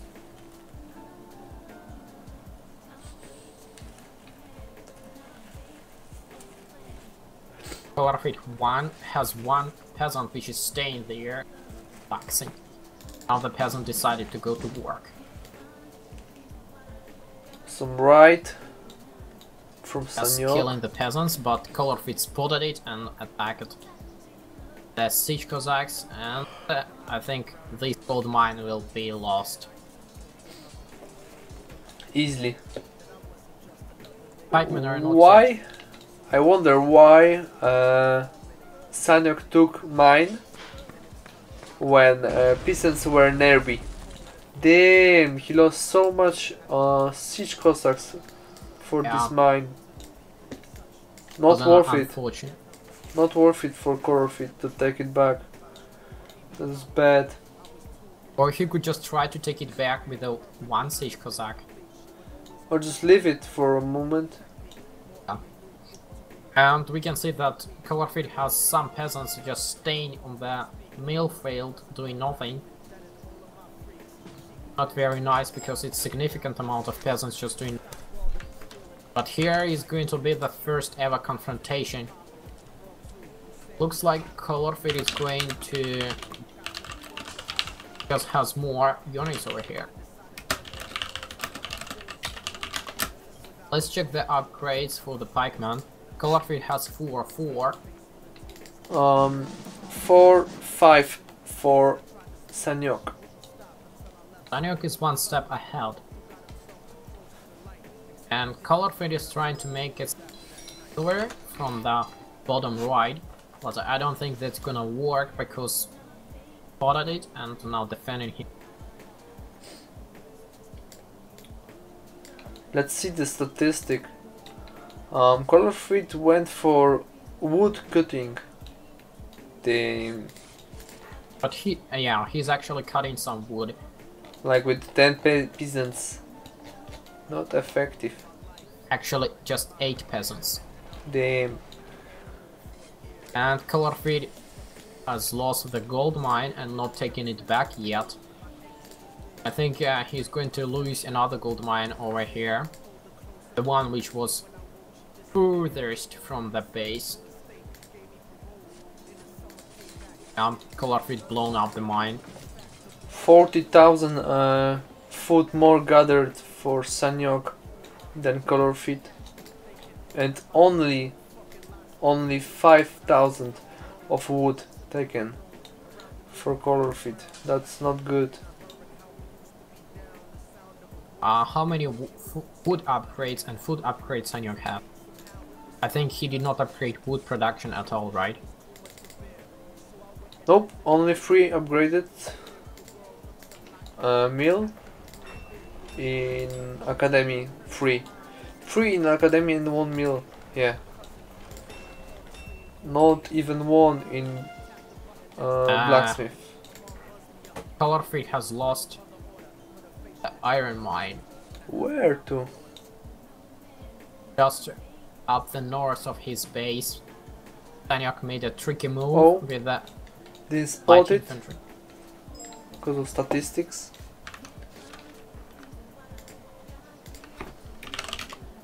But Colorfit was able to capture Sanyok's gold mine. ASAP User was wants moved to your join. channel. And Colorfit is trying to attack from 2 sides. But I think he's a little bit late with his second formation, which is coming from the right, because the top formation is already inside the base. Now he tries to kill some peasants, but Sanyok spotted it and he's rushing back with peasants and killing Colorfit's formation. Yeah, killing the formation easily. Sanok has upgraded attack fully and 6 defense. Hello guys. Hello Isep. What do you want? Go Caliphate! Yo, Colorfade, yeah, of course. Colorfade has 5-5 for his pikeman. And now we have 11 peasants working on Just wanted to cheer for Caliphate. I'm going. Bye guys. Bye. Bye. User left your channel. That's good cheer for Colorfit, but I believe Colorfit is too slow for Sanok. Oh, Sanyok is too fast for Colorfade. Oh, that might be.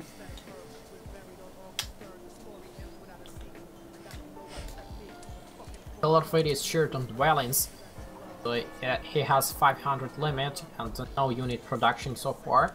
But now he's getting 3rd town hall, which might be captured immediately by Sanyok if Colorfade is not careful enough, because Sanyok is once again entering Colorfade's base from the top. And he just got fully upgraded pikemen. He took easily mine, not warded. Let's hope that Colorfade will be able to defend his town halls, because town halls are staying, and probably another mine will fall. Yeah, that mine blood. It's worth for Sanyok. Sanyok also has 3 town halls and 3 mills, Milford a town hall. Now Sanyok is switching to the Grenadiers.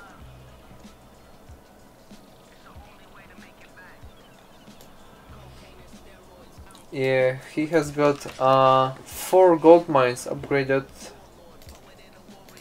I mean 2 upgraded only, and 4 at all. Same as Colorfit, I believe. Colorfade has just 2 gold mines. Only 2? That's bad. Yes, because Sanyok blown others up. Now Sanyok is losing some of his formations because they are working like stream, split apart by the rock. And Colorfade was able to kill more of these. Colorfade is trying to enter Sanyok's base with his formation of pikemen, but I think it's not gonna work. Because Sanyok has the Grenadiers and Sanyok has fully upgraded pikemen.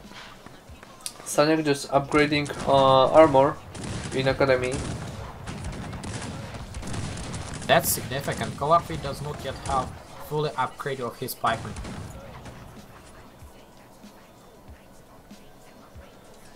So I believe Sanyok will crush Colorfit soon. It's matter of time.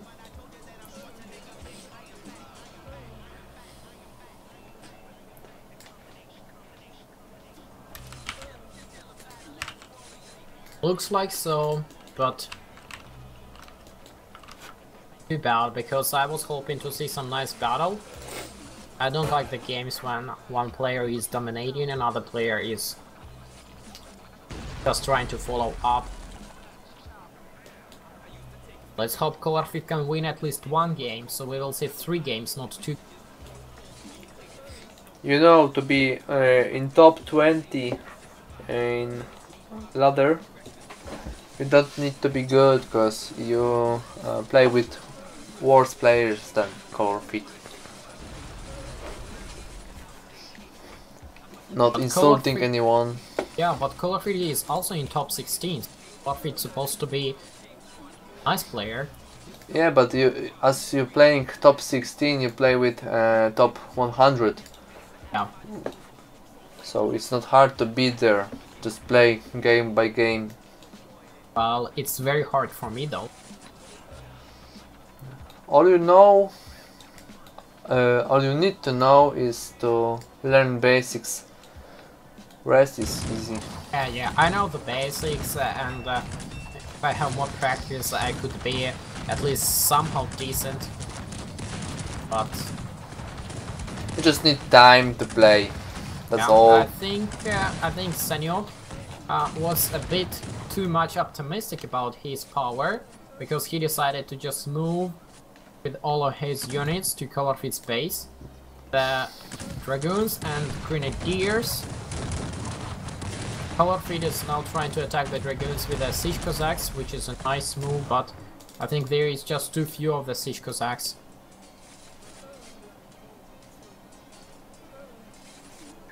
At least for now, Sanyok is pushed back, so we have a little bit more time of this game.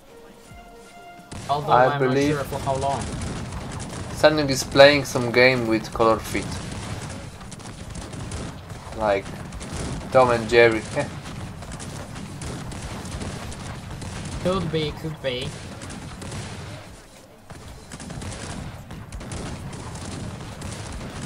How many Dragoons Sanyok has? It's about 46.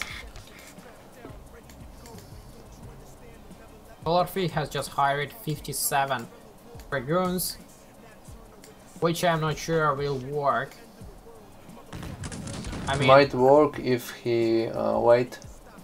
yeah, but see that Sanyok is rushing immediately, so I believe Colorfit should just get back into his base slightly and try to save his Dragoons. Nope, he's attacking.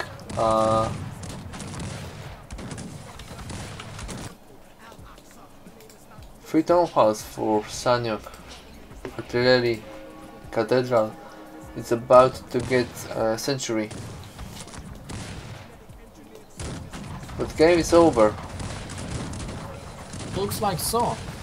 Although it's very sad, but it seems that game over for Colorfit, and currently Colorfit is short on iron. So Sanyok took the century, but he's not able to use it. And Sanyok has 2 cuirass upgrades for his pikemen, that's why his pikemen are so much superior compared to Colorfit's pikemen. Yep. Still, Sanyok lost all of his dragoons, and I believe this is because Sanyok just on purpose lost of his dragoons to hire even more dragoons.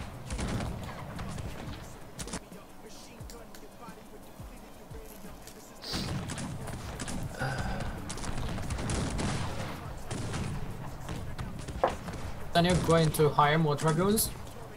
Yes, he's hiring more dragoons. Can you please check how many? It's only about 60.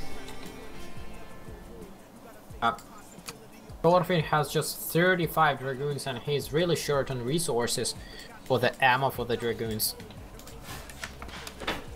8 gold mines for Sanyok.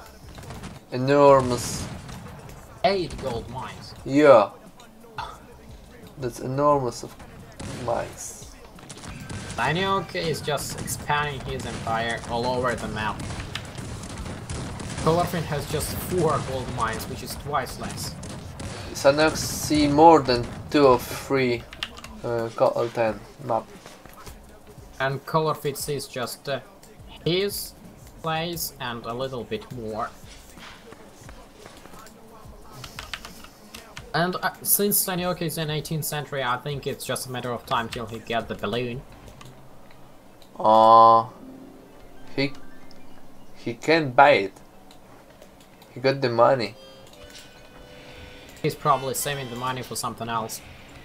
Now he's getting the 18th century barracks and the artillery depot. He has 2 artillery depots. Don't know why. Is he? He's playing with Colorfit, I believe. Yeah, seems like so, because 2 artillery depots, and now he will For have, what? probably for cannons. Yeah, he's building cannons. Dang. Oh, 3rd artillery, 2nd 3rd barrack. artillery depot. No ammo.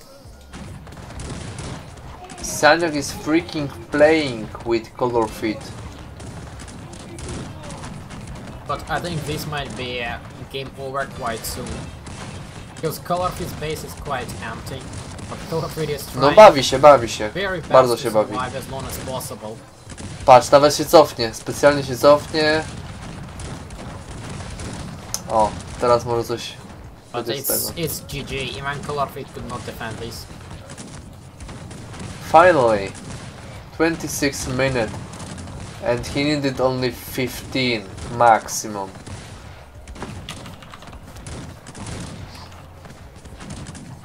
Having the replay, and congratulations to Sanyok. Let's wait for the second game. Alright, quit, let's once again check the statistics. If we just go for upgrades, Sanyok has got 2 Kuras upgrades, advanced to the 18th century, get the last food production upgrade, got the builder's salary upgrade, and got an upgrade in the artillery depot. Sanyok's economy was so much superior. He got 1 million and more of food, while Colorfit just got 400. And Sanyok has got almost 100,000 of gold, while Colorfit has got only 42. That's a clear win for Sanyok. He was able to control his military units better and advance his economy better. O, jebany Katar. Waiting for the second game, and the second game they are going to play as Sweden. What we know about Sweden in Cossacks 3, Sweden has one unique unit in the 17th century. This is Swedish Rapier. I think it has slightly faster construction speed, and maybe it's powerful if we combine the construction speed plus its power, but I'm not really sure about it, so we'll see. Still, they are playing both as Sweden, so it's not gonna be a big change.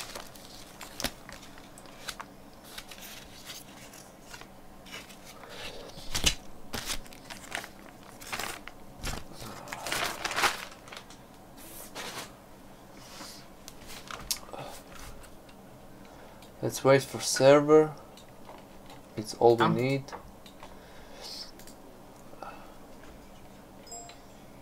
Almost 600 people on Cossacks free game. Honestly, I think it's a fiasco. Just 600 players. Just? Well, if you compare to any other RTS games like StarCraft, well, just 600 players, 6,000 of players, that would be something. It's only Cossacks 3. It needs time to get up with people playing. It's hard game. Nowadays people play arcade games without skill or LOL. Yeah, where game is much more popular for tournaments and people in like 15 years old. I really hope that developers will not just leave the game and they will keep fixing the bugs and adding missing features, because seriously, there are lots of missing features which should be included. They are not included, so if the game will get better, I hope there will be more players. I also think they should try to expand to the Asian market, because there are lots of Asian players who would love to play this game, but they simply can't because there is no localization. For example, if they add Korean and Chinese localization, that could potentially bring a lot of players.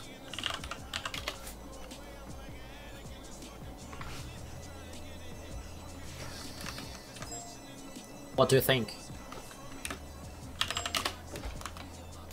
Can you repeat? Sorry, I'm in freeways. I was just saying that developers should try to expand to the Asian market. For example, provide localization for Chinese and Korean players. Oh, That might be good, but I don't know. They never, I believe they never heard about Cossacks. Well, it's just a matter of time till they're here. By the way, as we know, Korean players are fast, and this game is too slow for them, in my opinion. I will know if you don't try, but anyway, this is just a huge player base. Game for Koreans should be as fast as just like clicking, all time clicking, all time thinking. Clicking without thinking, just click, click, click. Yeah, clicking with thinking. That's Korean machine. I don't think that Kozak 3 is a slow game. I would say it's a fast game, but it's a complex game because For me, it's slow. Believe me, there are faster games than Cossacks. I believe there are faster games, but in these faster games, there are less clicks. Cossacks 3, you have to take care about so many things inside your economy, inside your units. Okay, so I'll still spectating for color feed, Okay. and you have your beloved scenario. In Cossacks, you do things 5 minutes before you want it. Like, okay, I will attack, but first, one thing, second. That's the difference. Yeah, but not game speed, it's just game tactics, game.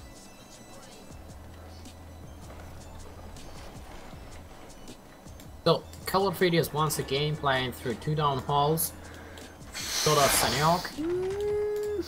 2 town halls, blacksmith, and markets now. Sanyuk. Barracks, same thing. Yeah. I think we can just mute ourselves for the first 2 minutes of the game. But the viewers will not appreciate it. Let's keep talking. Sanyok is getting 2 of his gold mines, while Colorfade has no gold mine.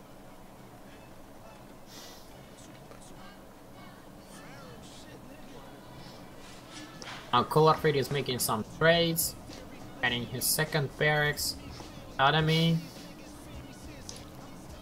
2 gold mines for Sanyuk so far. Yes, that's what I'm saying. 0 for color feed. That's advantage for Sanyuk so far. Diplo. Sanyuk just clicked Diplo, and color feed is building. Colorfade almost finished the diplomatic. This is probably because Sanyok split his peasants into mines, while Colorfade kept the peasants to build buildings. You're right. Now Colorfade is as usual getting 10 siege Cossacks, 10 archers, and light infantry. 20 siege Cossacks for Sanyuk.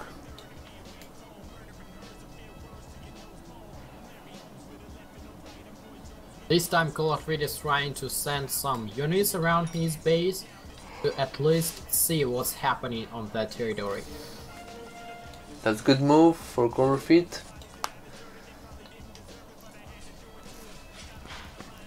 Once again we see the siege Cossacks dances.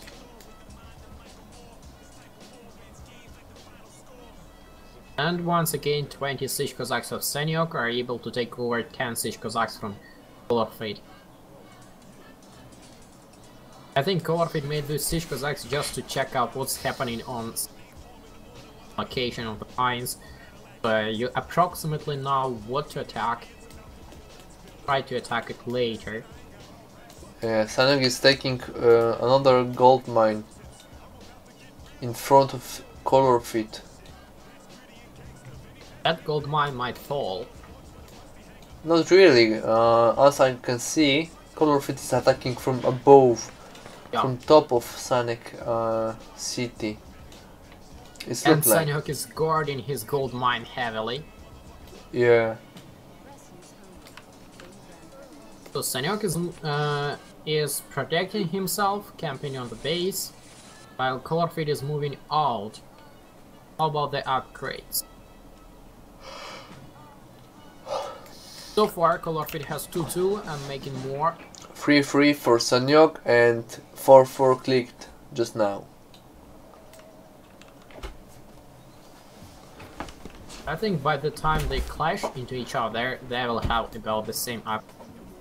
But the bottom side, Sanyok might be able to catch the slight infantry. That Sanyok just decided to walk through.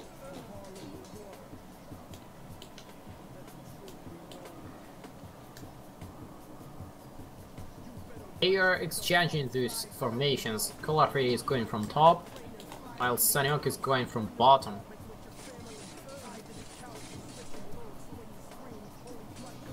Colorfit lost almost all of his light infantry units from a 36 formation due to a mine blow.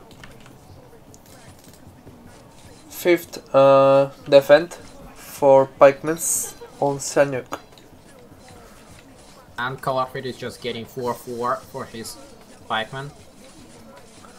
Still, he was able to easily defend himself from this slow rush from Sanyok because he has pikeman plus light infantry, not only pikeman.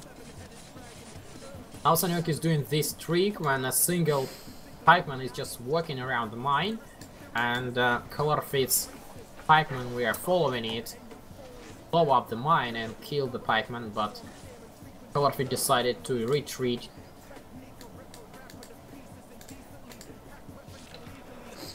Let's check the number of mines. Colorfit has 3 gold mines and all of them are not upgraded yet. Same here. 2 iron mines for Sanyok, but one is not fully taken from peasants. Colorfit has just 1 gold, 1 iron mine, not gold.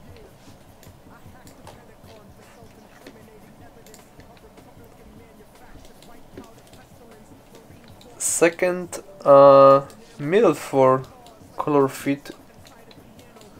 Yes, and for some reason that second mill is far from the first mill. Yeah, because of lack of space to fields. And we can see there are some peasants staying in the mill place where there is nothing to harvest. Colorfit is working around the map with his small formation, and Sanyok is following him with pikemen and archers. Oh Boże. Once again, Colorfit is splitting up his army's pieces. Not sure if this is gonna work against Sanyok, because Sanyok is a advanced player. 5-5 upgrades for pikemans. Easy for Sanyok. But only 4-4 for Colorfit.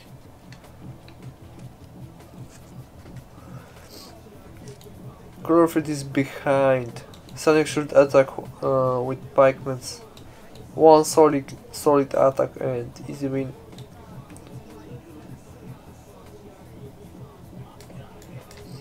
Let's see gold advantage. Only 3,000, but 30,000 more food for Sanyok. It's probably because Colorfit has those peasants just staying there and doing nothing. Sanyok tried to burn a gold mine, but Colorfit was able to defend it. Yep. The first game, Sanyok won. have a question from the chat. So the first game Sanyok won, and I would say won pretty easy. Now Colorfit is making some maneuvers and trying to attack from the top, but I believe that Sanyok has spotted it, and Sanyok has got 2 extra gold mines. Fully upgraded pikemen with attack on Sanyok side. Colorfit is just upgrading, and now has only 5-4, 5 for attack and 4 for defense. 6 defense on Sanyok. And Colorfit is upgrading his mines, I believe it's gold mines. Yes, upgrading gold mines and building 3rd town hall. Uprzejmie. Uprzejmie. So if this game going to be to continue a bit longer, then Colorfit might have some advantage due to 3 down halls versus just 2 down halls.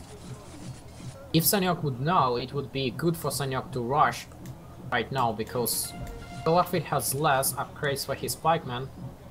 He's building 3rd town hall.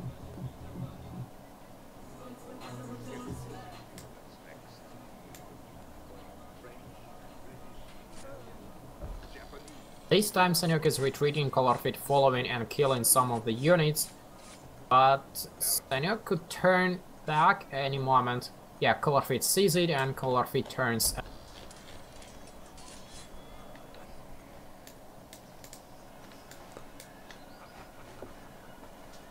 Colorfit is getting 1 more attack upgrade.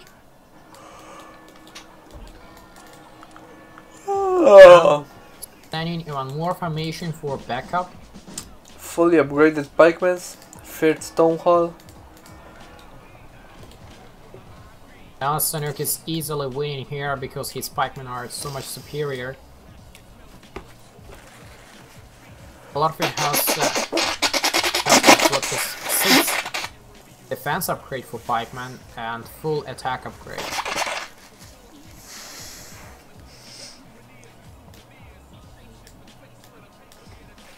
Now Colorfit is trying to gather his units together, trying to defend himself against rush. Now Sanyok is retreating. This game is never-ending story.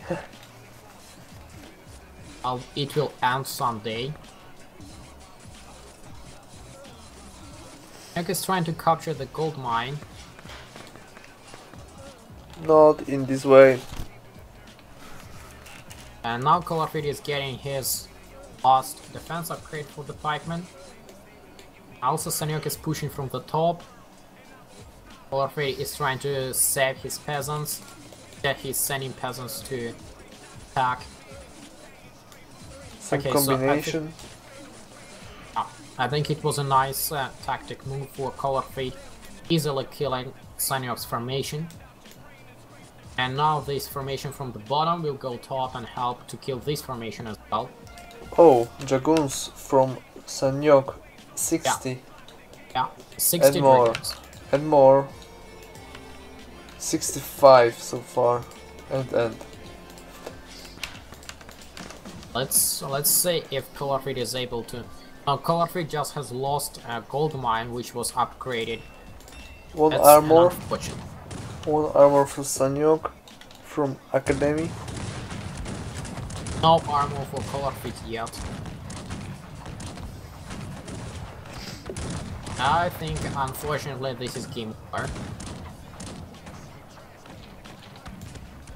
Because Colorfit has no units on his base.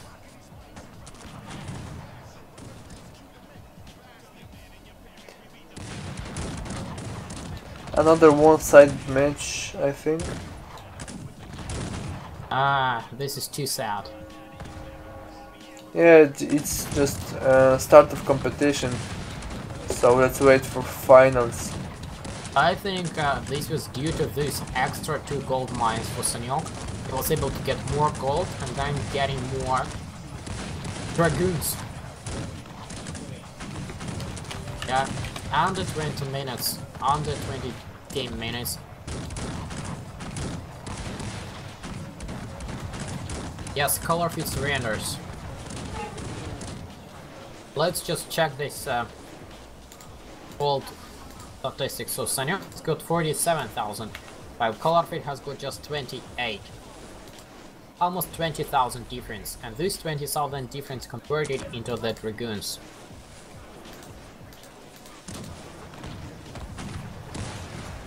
Yeah, that's it.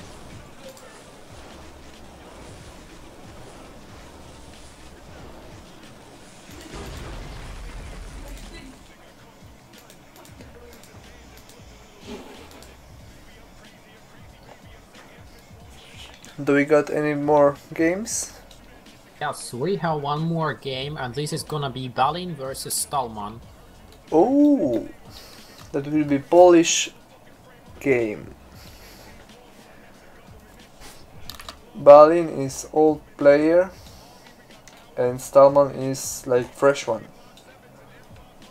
Yes, Stallman, actually he was playing in the previous tournaments but was never playing like really good. And what I've heard about Balin, that he is king of 0 PD. I believe he's king of all. But I never saw Balin versus Sanek. That would be good game. Let's bring up the description of Balin and Stallman to the screen.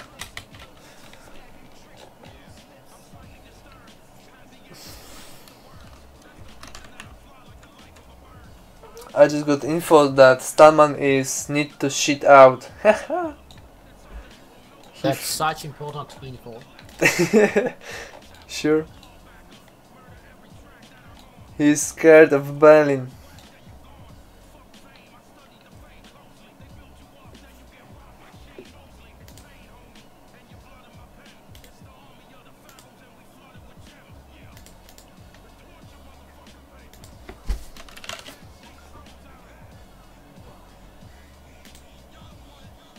Okay, so here we have the description. Both of the players who are going to play the next game. They are going to play England, Ukraine and Portugal. Finally we will get Ukraine. Ukraine is a kind of unique nation in Cossacks 3. Nice to see. Let's read about Balin. As about himself. My name is Lukasz. Is it Polish name? Yeah. And I'm playing Cossacks for as long as I had internet connection. Back to War was the first game I deepened into online rivalry. And it's stayed that way for many years. However, it became more community and people focused experience than pure gaming, so it is now it's always fun to play hard and complex game. Good opponent, but having fun goes above it. I hope it will pleasant clash. Every future tournament, have fun to all watching and playing Kozak. Not much about himself, something, but I don't remember if he was playing in any other previous tournaments. I don't think so. Nope. He was inactive since game started.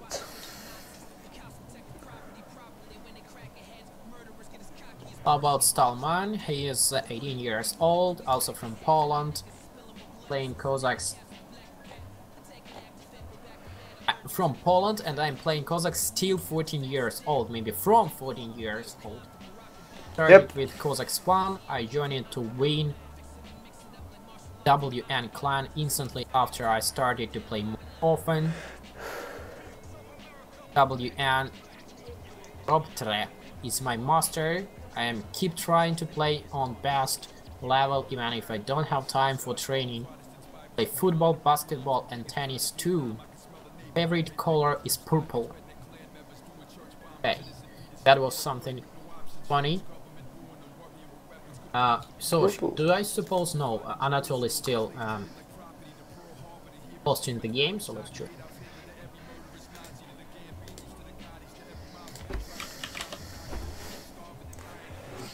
I have Balin here, and also have Stallman in.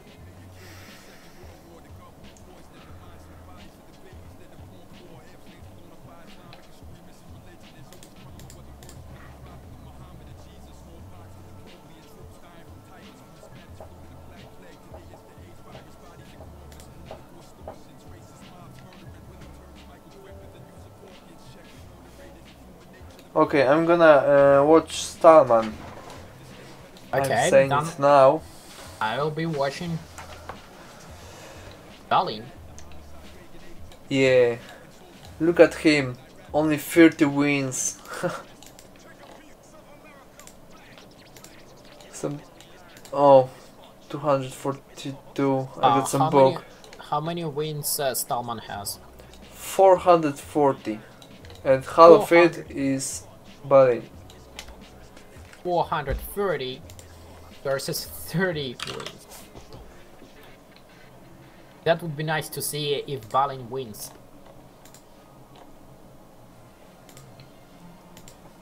Do you think that will happen?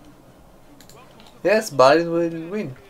In my opinion, Stallman is not as good as him. Did you ever play with Balin? Yeah, not even once. He's good. So the first game is England, and it is nice English Highlander. We got cross. So game might take long. Or longer than usually. Could be, but if you say that Balin is much better than Stallman, then it will be a one-way game. Yeah, Baton is experienced with tournaments.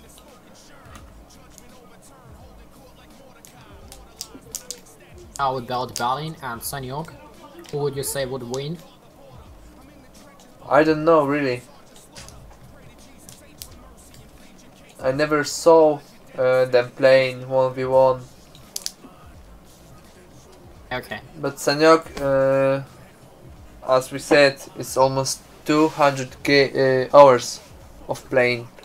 Baton is like, let me check. I think Sanyok Only 300. Play this game without even a monitor, just keyboard and mouse. And sound. The most important is sound.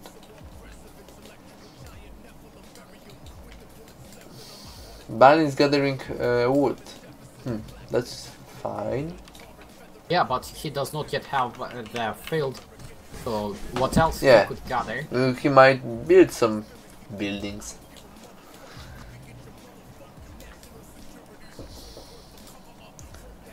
I think he is actually building, and he just sent all the peasants to the wood so they do not stay doing nothing.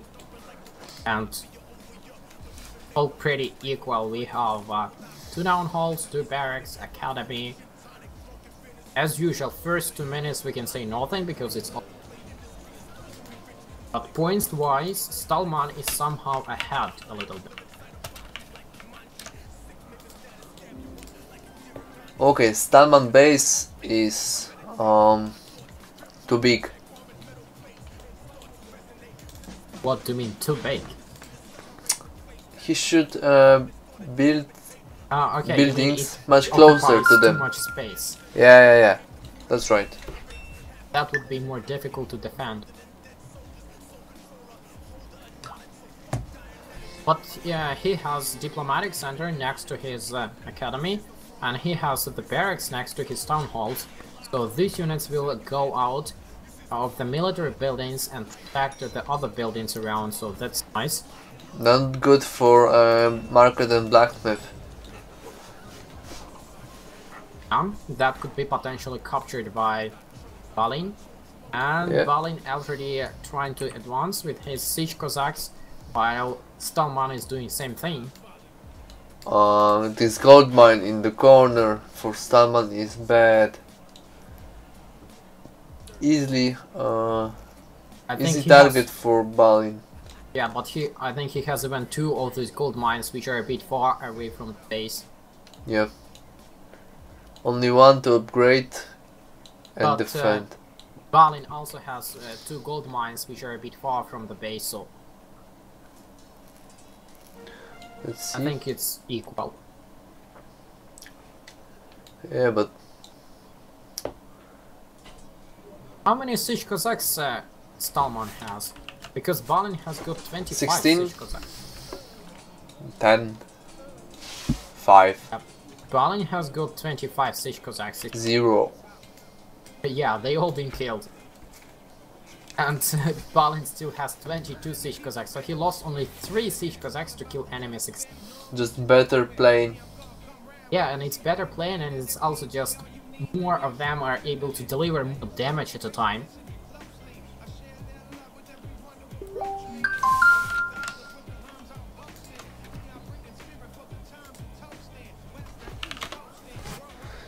Now, Balin is trying to avoid this confrontation with Pikeman and Ace, while Stallman is firing more Siege Cossacks. I remember during the very first tournament of Cossacks 3 that I watched, it was Sergio held Dragoon. Some players decided to use drummers at the field for the pikeman. That was fun to watch, but since that, the drummers has been nerfed, and now they are not that strong. Yeah, it was mad.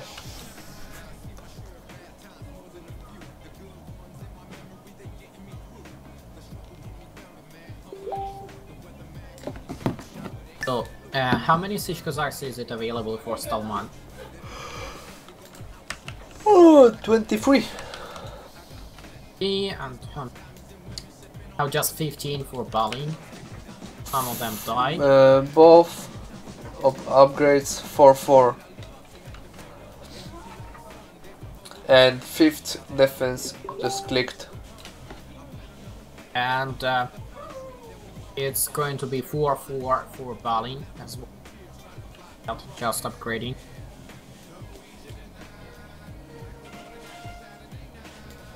But there are some formations coming to Balin's base from the bottom, while Siege Cossacks in formation are blocking top on north, Kalman's base.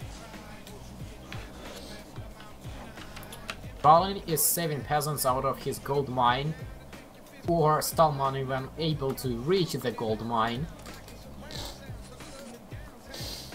Nice. How many food upgrades Stallman has? Let me check. 2 in academy, 1 in blacksmith and 1 in mill. Okay, then Balin has 1 upgrade ahead because he has got all 3 upgrades. The academy, and I think he has got 4 or 5 for his pikeman. Yeah, he has got 4 or 5 for his pikeman. Upgrading the gold mines.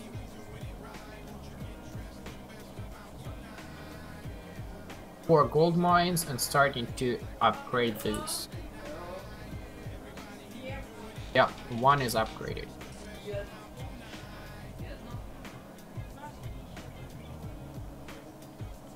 While Stallman is just running here and here with his 6 attacks. Other gold mine upgraded. Have you noticed that if they are making formation, that you have sign of it? What do you mean?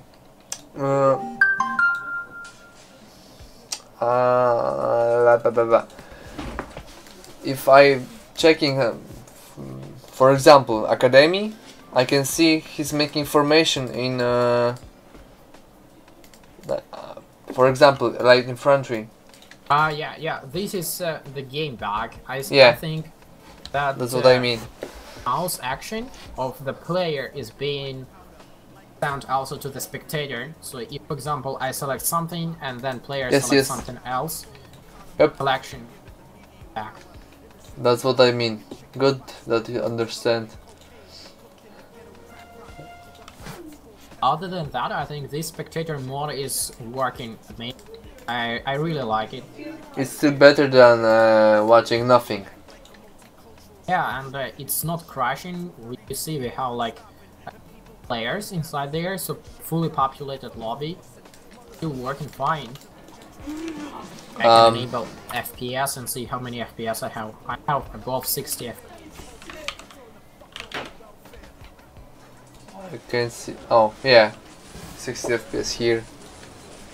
And I am playing at 1440p streaming, and it's highest possible settings, so very nice. It's 5 upgrade for attack and 6 defense. He's able to upgrade Easily. it more, but he's not about it. Yeah, and upgraded pikemen are so much superior compared to siege Cossacks. Balin just lost a bunch of his siege Cossacks trying to kill 3 or 4 pikemen of Stallman on the mine. Yeah. Balin has got fully defense upgrade for his pikemen and now going for attack upgrade.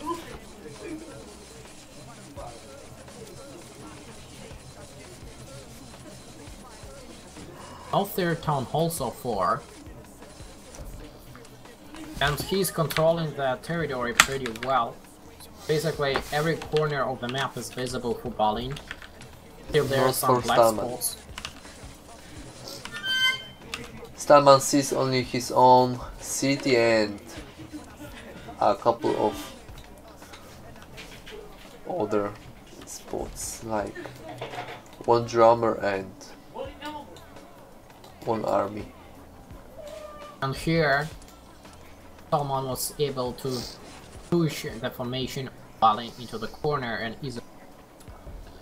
Stallman was almost to lose mine with upgraded. Yes, to these archers. These archers almost burned it up, but still not enough. Yep. 3 gold mines upgraded and only 3 mines. While Balin has got all of his 4 mines upgraded. Since they have full upgrade for his pikemen, now let's wait for the player to make Cuirass upgrade. For that they need lots of iron and lots of gold. Here another confrontation, which this time Balin won because he had just more units. Pikemen plus light infantry, and Stallman had just pikemen. Here is a clear way for Balin to just go up from north.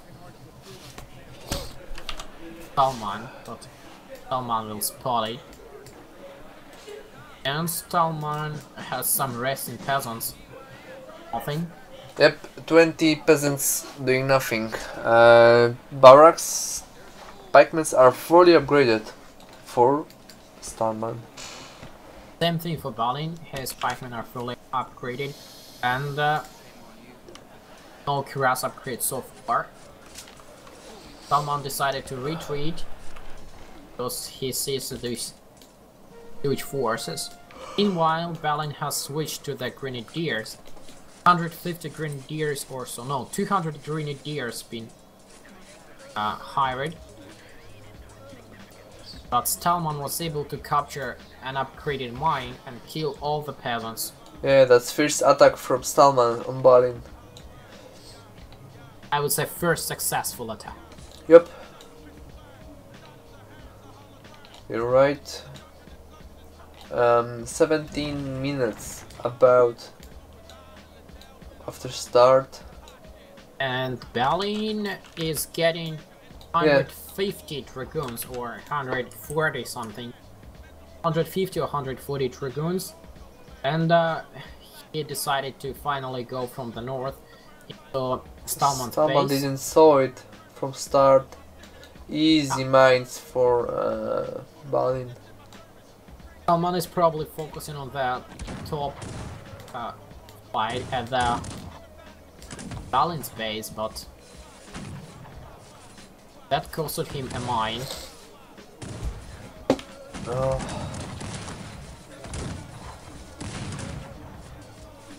Still just a mine, maybe 2 mines, yeah.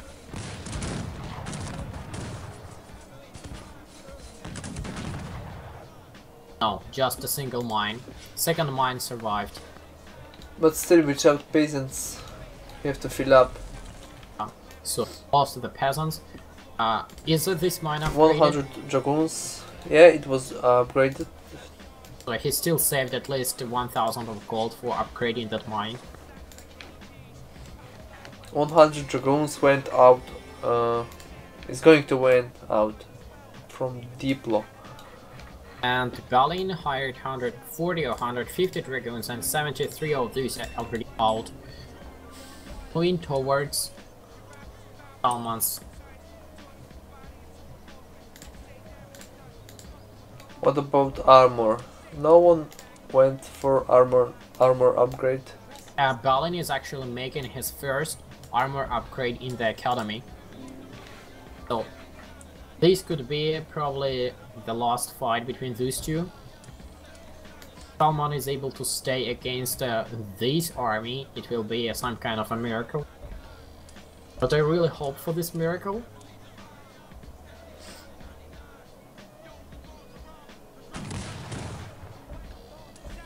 Is it a... I just heard stables. Yes, Balin has just built one stables and building second stable. This is probably first game, a part of the Turkey game when we see the retiers. That's good. Stallman should not attack. Yes, Stallman should try to stay on his base and camp for... Then he is rushing with his dragoons and probably will lose a couple of these.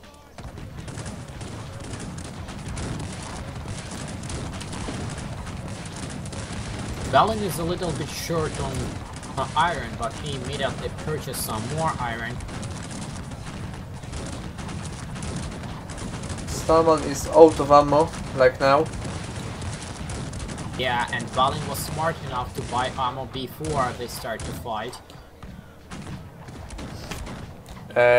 Stallman would win, but nope.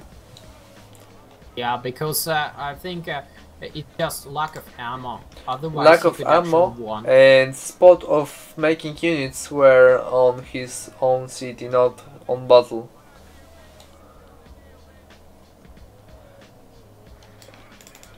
There is 100 dragoons there.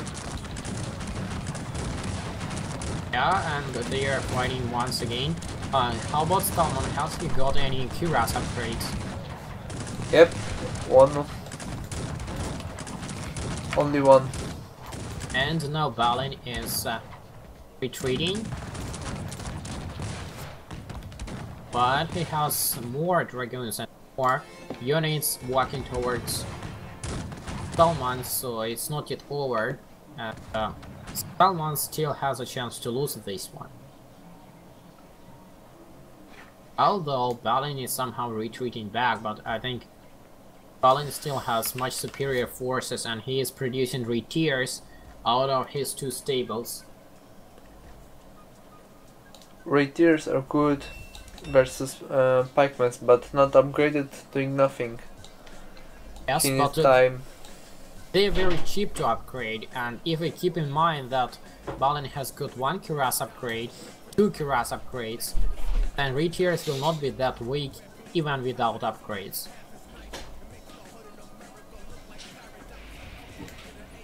I think the key feature would be here to gather your retiers together and then try to make a sneaky attack from some side with retiers, while the main army just go from another side. I heard artillery depot, but no cannons building. Grenadier spam from Diplo. I think Stallman is going to advance to 18th century, or at least try to, because he is building the artillery depot and the cathedral. Yeah. And now Balin decided to kill enemy siege Cossacks. That's why Stallman decided to retreat, save his siege Cossacks.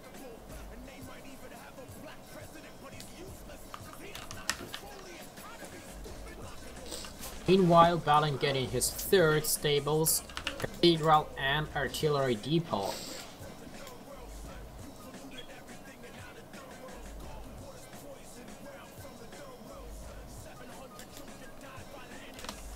Stammen has lack of vision on map. He just spot dragoons coming, but still doing And nothing about it. Balin has control over entire map almost. Staman lost siege Cossacks for nothing, I believe. Yeah, he's losing them right now. And these siege Cossacks could be deadly for the enemy dragoons.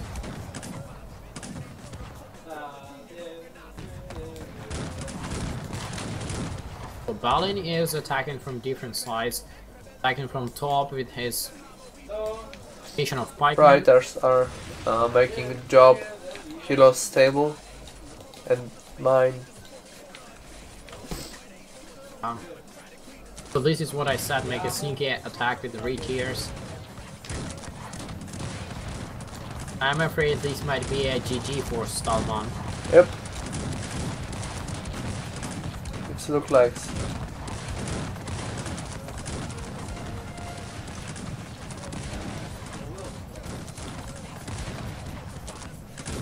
Are these writers upgraded? Retiers. Retiers have 6. That's good. Now the siege Cossacks are coming to kill Stallman's dragons. And yes, I think Stallman surrenders.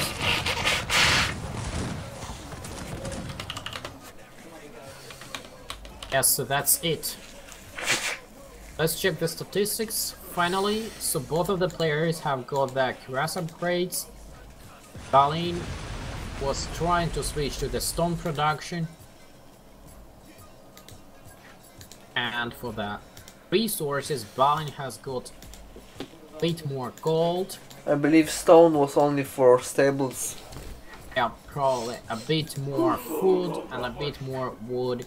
So a little bit more of everything, including iron and coal. Balin was just a little bit better than Stallman in every possible aspect, and that's what made him.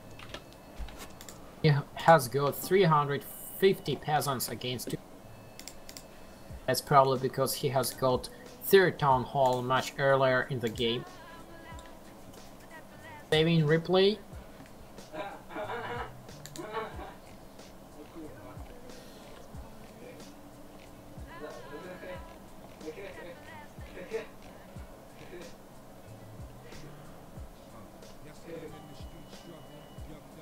Waiting for the second game.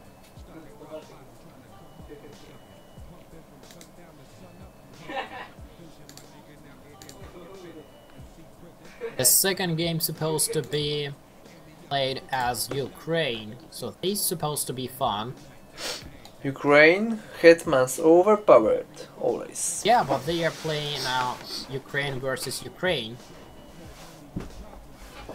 Yes, but one of them might not build stable. So no Hetmans. If you're playing as Ukraine and not building hetmans, that's might be a nice tactics, because hetmans are very vulnerable to the Serdukes and or any other range units. Probably now that Serdukes has been upgraded a little bit, so they are a little bit more powerful from the beginning. But we'll see how it goes. I believe the boss are good enough to build the stables and get some hetmans.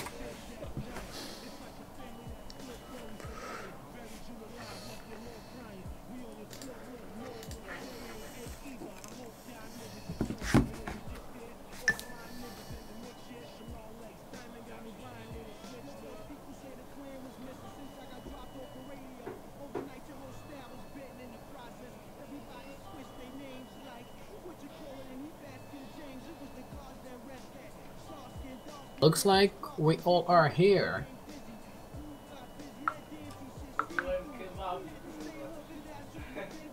And the game is about to start. Ukraine. Ah, this is where the game comes from, by the way.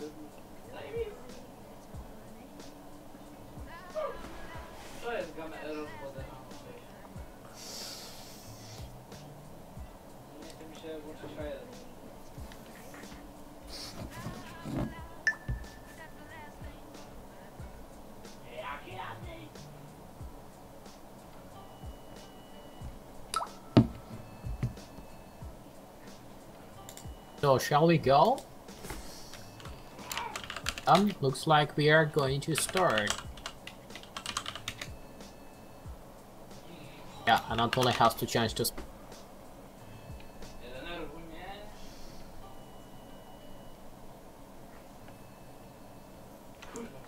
This could be the last game for today, but it also could be second of the last.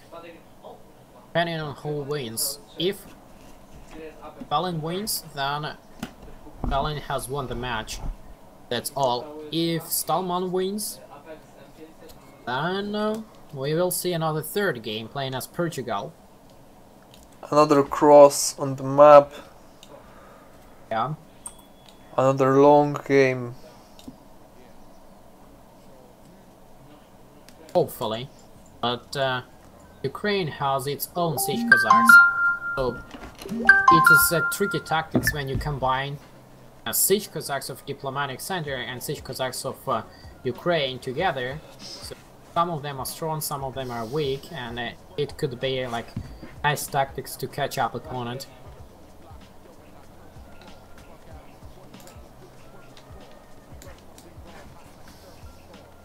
Ukraine is kind of tricky nation because it doesn't require stone for the production or construction of the town halls, only wood. The early game you need to buy more wood and less stone. Baton is rushing for immediate market, but Salman is first building his barracks, academy, blacksmith, and only then market. It's a little bit different in tactics. Let's see what pays off. Also, Ukraine has probably the biggest academy inside the entire game, but it's still the fastest building time. And diplomatic center immediately follows for Baton And Salman. and stable. So Baton has barracks and stable. Second barracks are placed. I can see stable from Salman. Okay, he got it. Let's see if we are going to see any hetmans. Not so far, because hetmans are extremely expensive on gold. So Baton is producing the registered Cossacks Same here. and tributes from the barracks. And of course building up the mines. About 50 siege Cossacks from the diplomatic center and sending them immediately to the center of the map or else.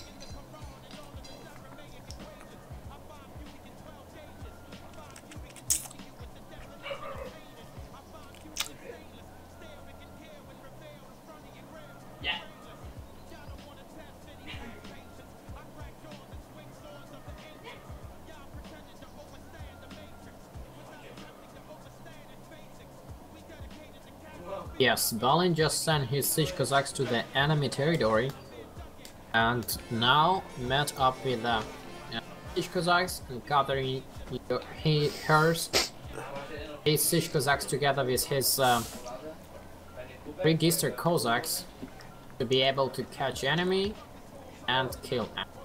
Stallman is going for round shielders. They're good versus Sergiuk. Yeah. They have nice bullet protection. Yep. Like that. Let's see, but Baton is still going for the light infantry.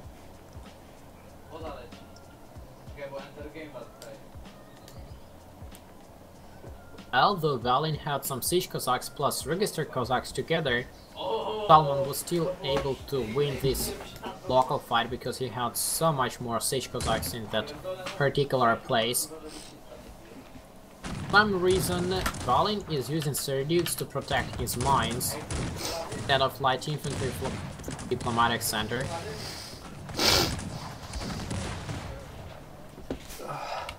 Nie, zmęczony jestem. Aż kurwa tutaj usypiam. Are we going to see any hetmans so far? I don't think so. One will be good. What do you think? One hetman would take whole map. Whole But city. Those hetmans, they have been debuffed or nerfed slightly while they are not upgraded, and upgrading hetmans is very expensive, so and Ukrainian peasants, when they are all together, they can kill a hetman.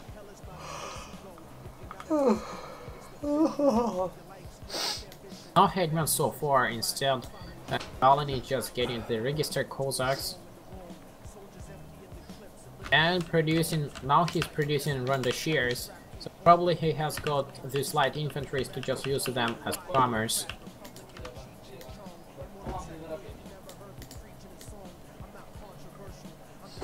Same as Scotland, Ukraine has second food production upgrade in the mail without advancing to 18th century, and Balin has got the upgrade.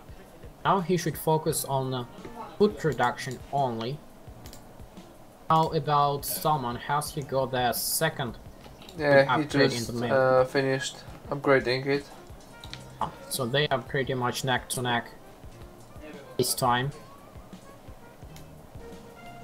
Yeah, Balin has attacked. He's trying to attack with registered Cossacks. Yeah, and you can see that Serdukes are much stronger than they've been before, so one shot and a siege down, or maybe a couple of shots.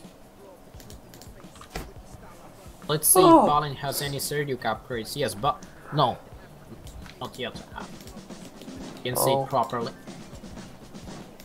8 gold. Balin is upgrading his gold mines instead.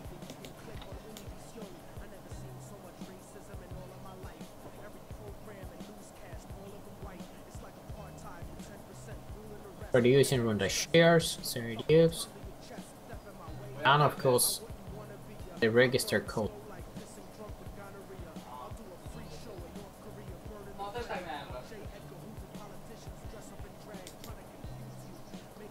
Balin is trying to make a raid. It's a good from raid the because of east. Stamma has no vision. Yeah, and at least one mine captured, two mines captured. Oh, and blow them up, yeah.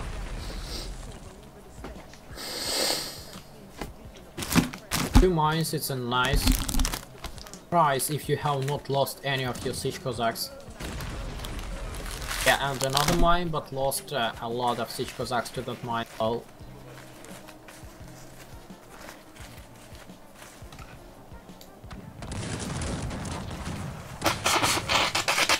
Salman is not properly controlling his registered Cossacks and just losing a couple of these two Serduk shots. I believe that registered Cossacks should follow up with the main army or accompany siege Cossacks, but somehow Salman decided to split them in two pieces. Can you check if Salman has got any Serdukes upgrades and fire rate firepower upgrades? No upgraded. No upgrade so far, and now Balin is getting his first Serduk power upgrade.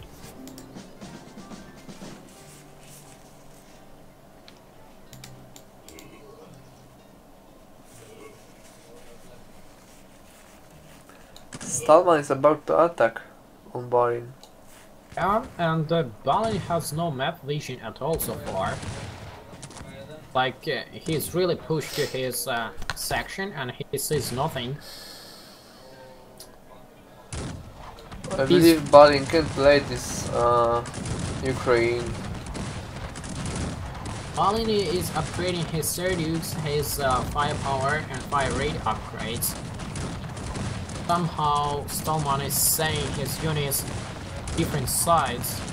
which is not nice. The units are being killed one by one. Now Stallman is pushed back. Stallman has only one upgrade on attack. How about firepower and fire rate upgrades? Because Balin has got one fire rate upgrade. No fire rate, only firepower. One. Oh, that's a big loss for Stallman because he's losing here lots of his Serdius.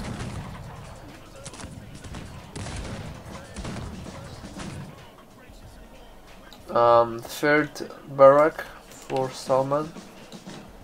I'm afraid this is game over because Stallman has nothing to defend his base. He got peasants. Do you think Ukrainian peasants are that strong to stay against the Ukrainian Serdukes?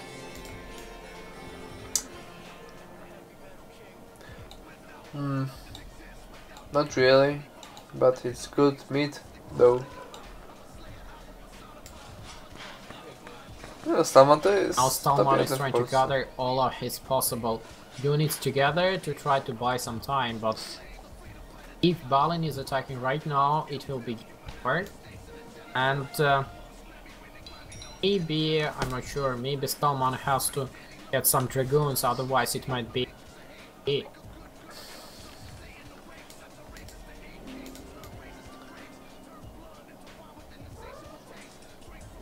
Does not even have the fire rate upgrade, so that's a big downside. Stallman is losing registered Cossacks one by one. He just spotted it and decided to fall back.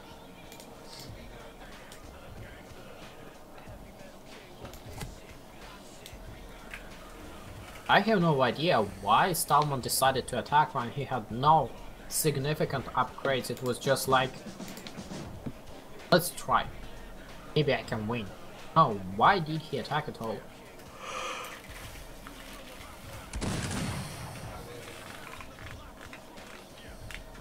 It's like, I have to win, I have to attack. Yeah, but now Balin has 4 attack upgrades for Serduk and 1 fire rate upgrade, and he has the much more in the shears.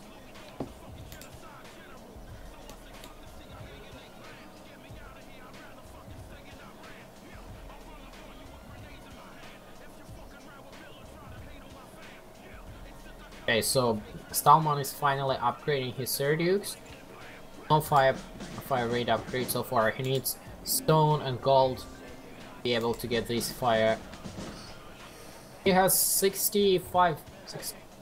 almost 70,000 of food, so he should be able to get this fire rate upgrade, but he is not getting it. I don't know why, that's crucial.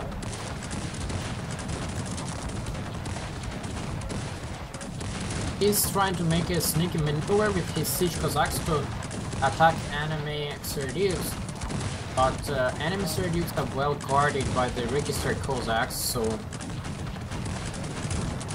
not end up well.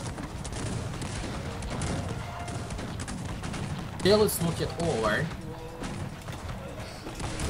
O, ja już tu śpię.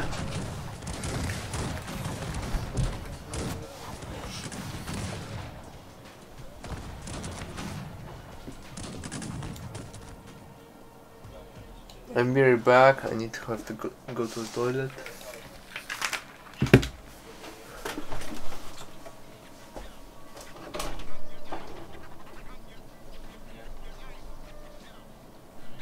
Let's compare.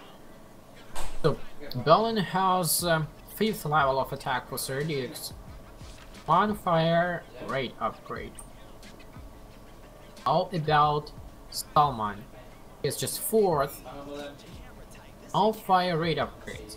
Still, he was able to defend here, probably because of his maneuver with the siege Cossacks attacking.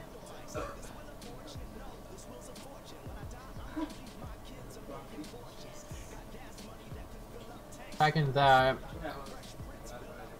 Serdukes.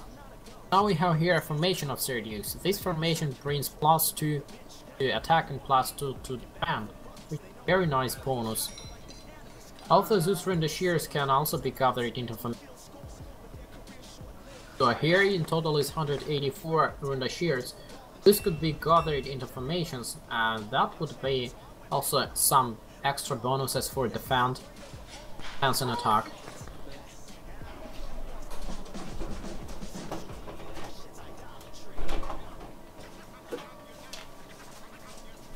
What about Baton? He still has not upgraded for his third dukes, and now he's getting third town hall. He has 4 barracks, just 1 stables. Here we can see some kind of a raid where Baton is trying to capture some mines and will say iron mine once again. Okay, I'm back. Okay, while you've been there, we have got second stables for Stallman, but Baton has got the iron mine once again. They both have 4 barracks, but Baton has more upgrades for his third use. Yeah, only 3 on Stallman Serduk's attack. And 4 for Baton. Also, Stallman for some reason is not yet making the fire rate upgrade, while he has resources for it, has 100,000 of food, which could be easily exchanged to a fire rate upgrade.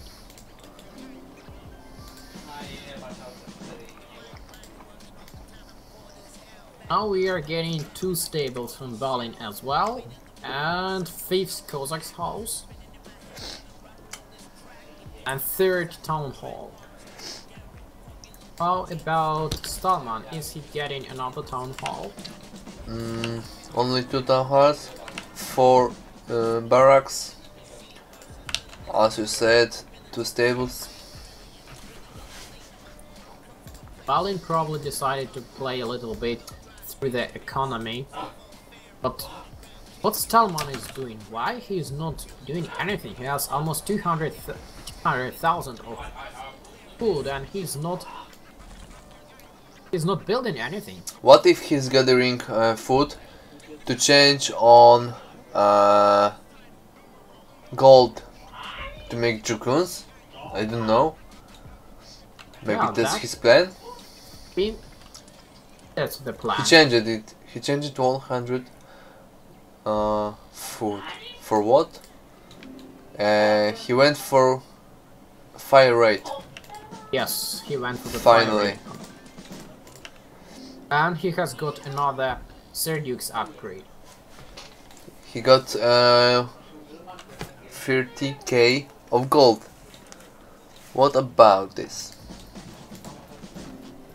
13, not 30. 13, yeah, sorry. Upgrading Serduk's. He just clicked 5. Yeah, so now his Serduk's are on the 5th level. Probably same as... no, Baton has... Ej, do kurde, dostała grania. Łapka w górę. Still has got just Pocisnę one Stallmana, fire rate łapkę w upgrade, górę. but he has also got 2 firepower upgrades. Stallman, no. And he is starting to upgrade his registered costs. They're not very cheap to upgrade. And he has got 3 down halls, wood production upgrade, and some of his peasants, about 30 peasants, are cutting wood.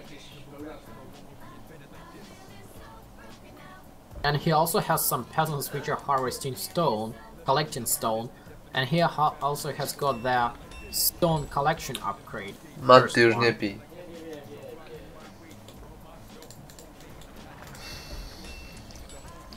That's gonna be interesting, but just from the pure numbers, Baton is leading pretty much insane. We still have just 2 down halls for Stallman and just 4 Cossacks house. Stallman is losing Siege Cossacks? No, he won it. No, he won because he got much superior forces there. Registered Kozak. Yeah, but Balin has upgraded registers, Yeah, and but Stallman not. Just a few of them. So Stallman got much more. Okay. That's weird though.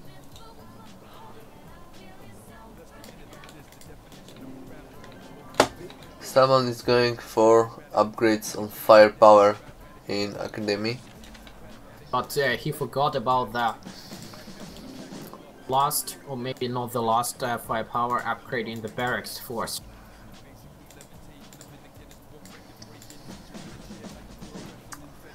Maybe. And he needs just 12,000 of wood and 12,000 of stone to build another Cossacks house. I think it's a big mistake for not building the 5th Cossacks house because it's very cheap. We can see here that Balin has built a piece of the wooden wall just to use it as drummer, just to open up the map. That's a nice tactics, and now Stallman is losing some of his registered Cossacks. Are not secure marsh. Only 3 gold mines on Stallman's side. That's too bad.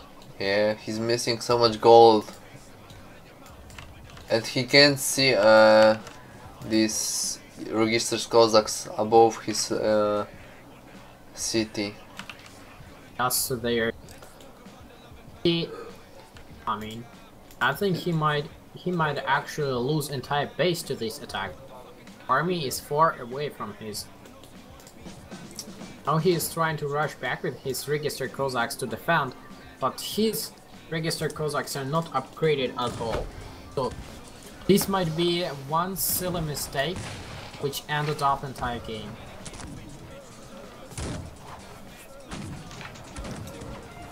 So many housing lost. Yes, and also a mill lost. Only and all one. the peasants lost. And time. And gold mine, which was upgraded. Such a big lose for just one mistake, not keeping your military unit on the base. And we can see there even more registered Cossacks working here and there, capturing more mines. And map awareness. Look, he's still fighting. He took too much more mines.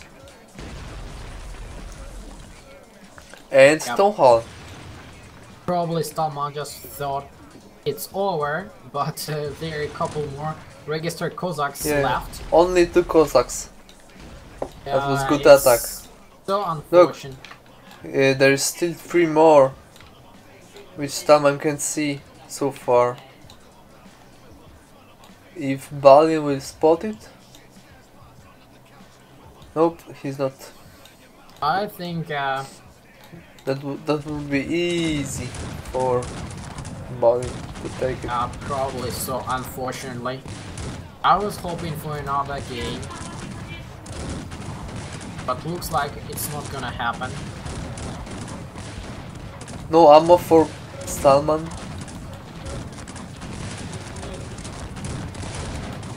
That's GG, I think. Ah! And what that means? Oh fuck it. No ammo. It's GG. Translating. But it took Balin over 30 minutes to actually win. Yeah, it's Ukraine. Rare nation. So how about the statistics? Go to the resource. So far, Stallman got all upgraded. Yeah, and somehow coincidentally they all have 1,751,000 of food harvested, but now it's different value. Look on gold for Balin and Stallman, it's huge. That's unfortunately.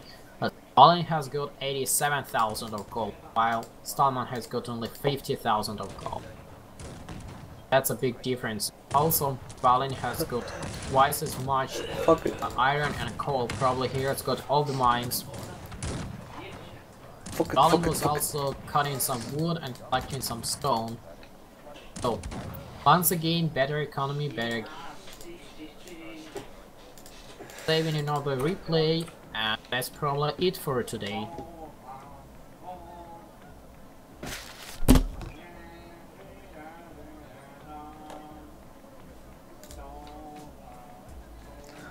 Dobra.